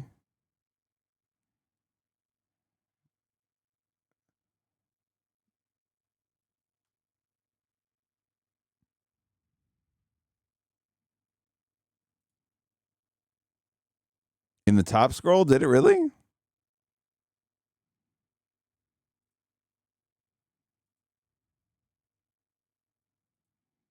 Okay, we got to read about this. What's this all about? Look how shitty this, like, it takes forever. All right. Hammond announces implementation of ShotSpotter gunshot detection technology. Mayor Thomas M. McDermott Jr. announced an agreement with ShotSpotter, a leading gunshot detection technology provider, to install ShotSpotter in the city of Hammond. I always want our police department to have the best technology at their disposal to combat crime. And ShotSpotter is just another tool for them to help solve crimes and also prevent and deter criminal activity in the city. Who's going to Hammond? The technology is cutting edge, shot spotter gunshot detection system that will be placed throughout the city. It's the leading gunshot detection. Like, they're going to say this a fucking million times. Enhancing law enforcement's precision response to gunfire incidents, decreasing time to respond. Acoustic sensors will be installed in coverage areas across Hammond and connected to a centralized incident rear review center. Experts utilize multiple layers of analysis to accurately detect, locate, and alert police of outdoor gunfire incidents in real time. How much money? How much money do you think they charged the city of Hammond?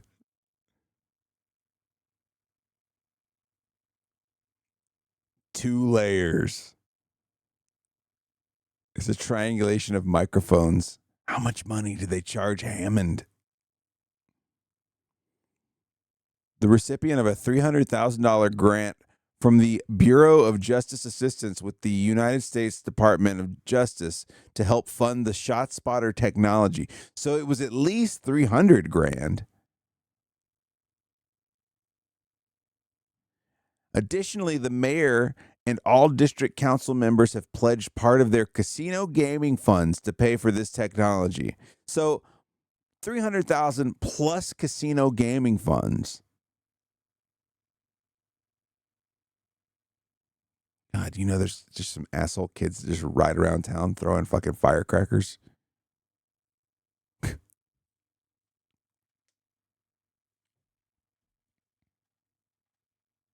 And the analysts will how I want to know how often the analysts are sitting by. Analysts will probe ShotSpotter alerts to differentiate outdoor gunfire from other loud noises like fireworks or construction. So what is the turnaround time on an analyst deciding that is a shot and calling the city of Hammond to let them know? To let them know. Their fucking IT support. Hey, Dwight, they're shooting again. Okay, let's see. ShotSpot. What's the name of the ShotSpotter? Okay, ShotSpotter. ShotSpotter security. Sound thinking for greater public safety. Oh my God. Where are we? What are we getting into here? It's bedtime and I'm looking at ShotSpotters. Introducing our Safety Smart platform. Enable rapid response to gunfire, 80% of which is not reported to 911. Save the lives of gunshot wound victims in your community.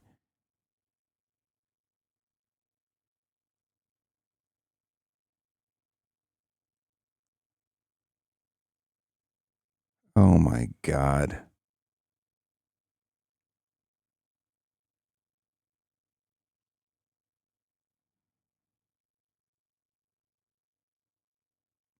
This doesn't seem real. What's on their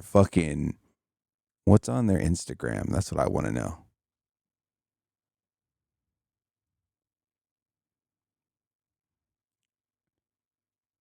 It's a technology that lets police know when gunshots are fired in an area, and now police in Virginia Beach say they are going to use it even more. 3 years after introducing it into the resort city, Beach Police announced that they are expanding ShotSpotter into 2 additional neighborhoods. So with more on that, let's bring in anchor Anthony Sabella this morning. Watching the developments, what can you tell us about that, Anthony?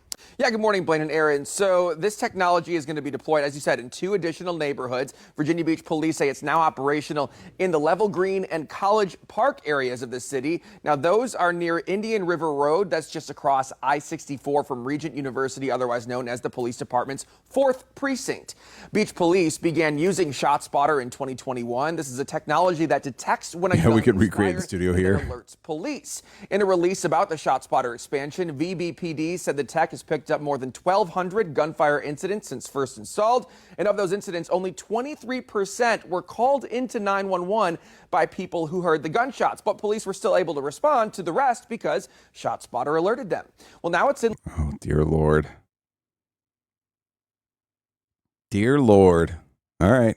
We're living in the future, guys. We're living in the fucking future. Fucking crazy.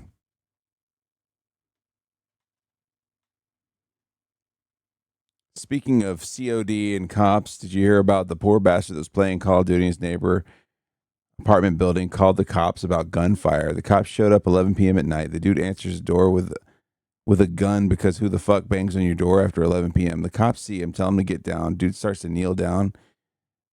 Gun in hand, the cops open fire, killing the guy. Man, Sarver always shows up with the uplifting shit.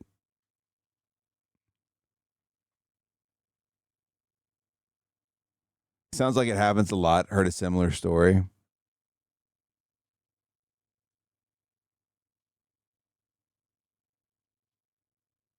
Those cops are going to get paid admin leave. Yeah. It was a fuck situation. I don't open my front door after 3:30 p.m. Yeah. If someone comes knocking or ringing the doorbell, I'm like peeking out the window like as cleverly as I can. I don't ever answer the door. I've told my wife, and I'll tell my kids when they get older. I was like, do not.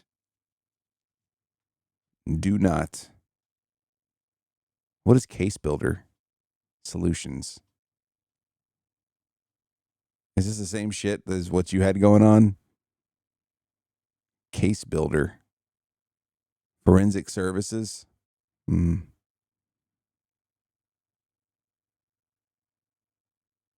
you're using an Amazon delivery. Why the fuck you here? Click, clack.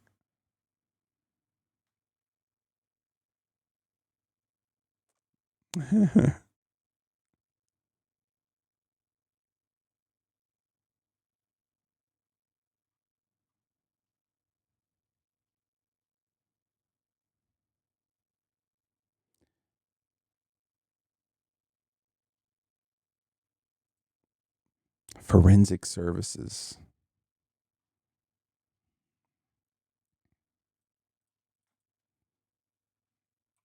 Sound Thinking Case Builder. Case Builder. Smarter investigation management that helps improve clearance rates. God, how fucking unbearable are these people to work with, do you think?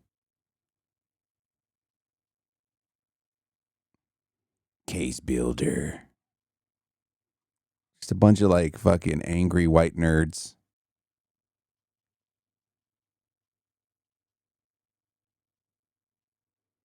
We work with your local IKEA to bring you the best in case technology built right here for you.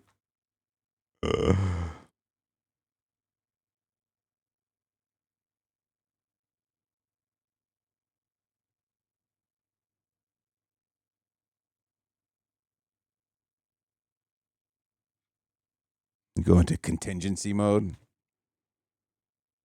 I just don't answer the door. Got the old no soliciting sign on the door, up on a post-it that I've taped to the door.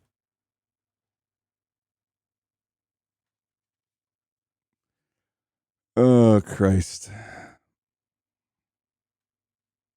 You have a door cam too? Yeah, we've got one of those. You love no soliciting signs.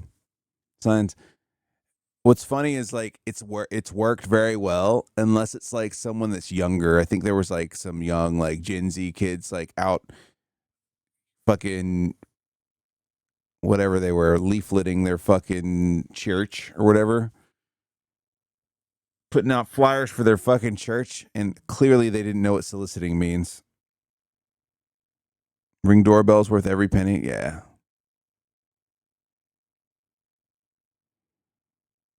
My favorite is watching people walk up to the door and seeing it and just being like, "Oh shucks, oh shucks."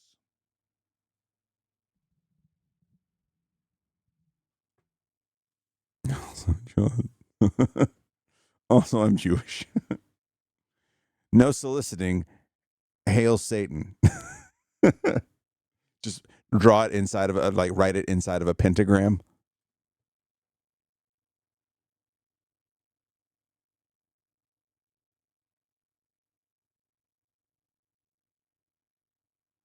Need to get a Hail Satan sticker, yeah.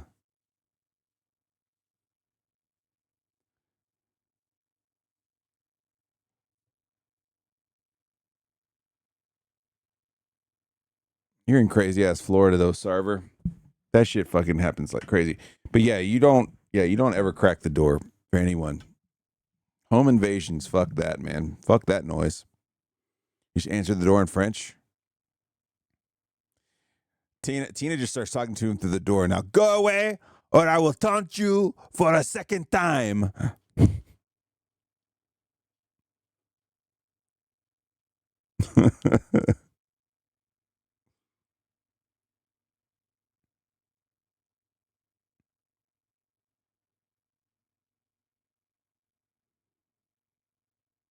Pretty much shoot anyone to get away with it. Goddamn. Oh man. All right. It is past 11. Old man wants sleepy. Actually, I want to read my bookie and then go to sleepy. But listen, you'll have a wonderful night. Thanks for being here. I really appreciate everyone stopping by. Dwarves, popping through 41 months earlier. That was fucking huge. Everyone who fucking hung out tonight, I really appreciate it. Had a lot of fun just chatting with you. I'll be back this weekend. We'll have some fun this weekend. And maybe some Hunt Showdown on Friday. We'll see. I got to talk to Chode. I'm supposed to be playing Hunt with Chode at some point. So maybe we'll have some Hunt Showdown with Chode. And I think I made jerky, and then go to bed. I give a little jerky. Solid plan. I might copy that. Well, you boys enjoy jerk time. I will see you this weekend, and I'll see you on Discord. Have a lovely night. Goodbye.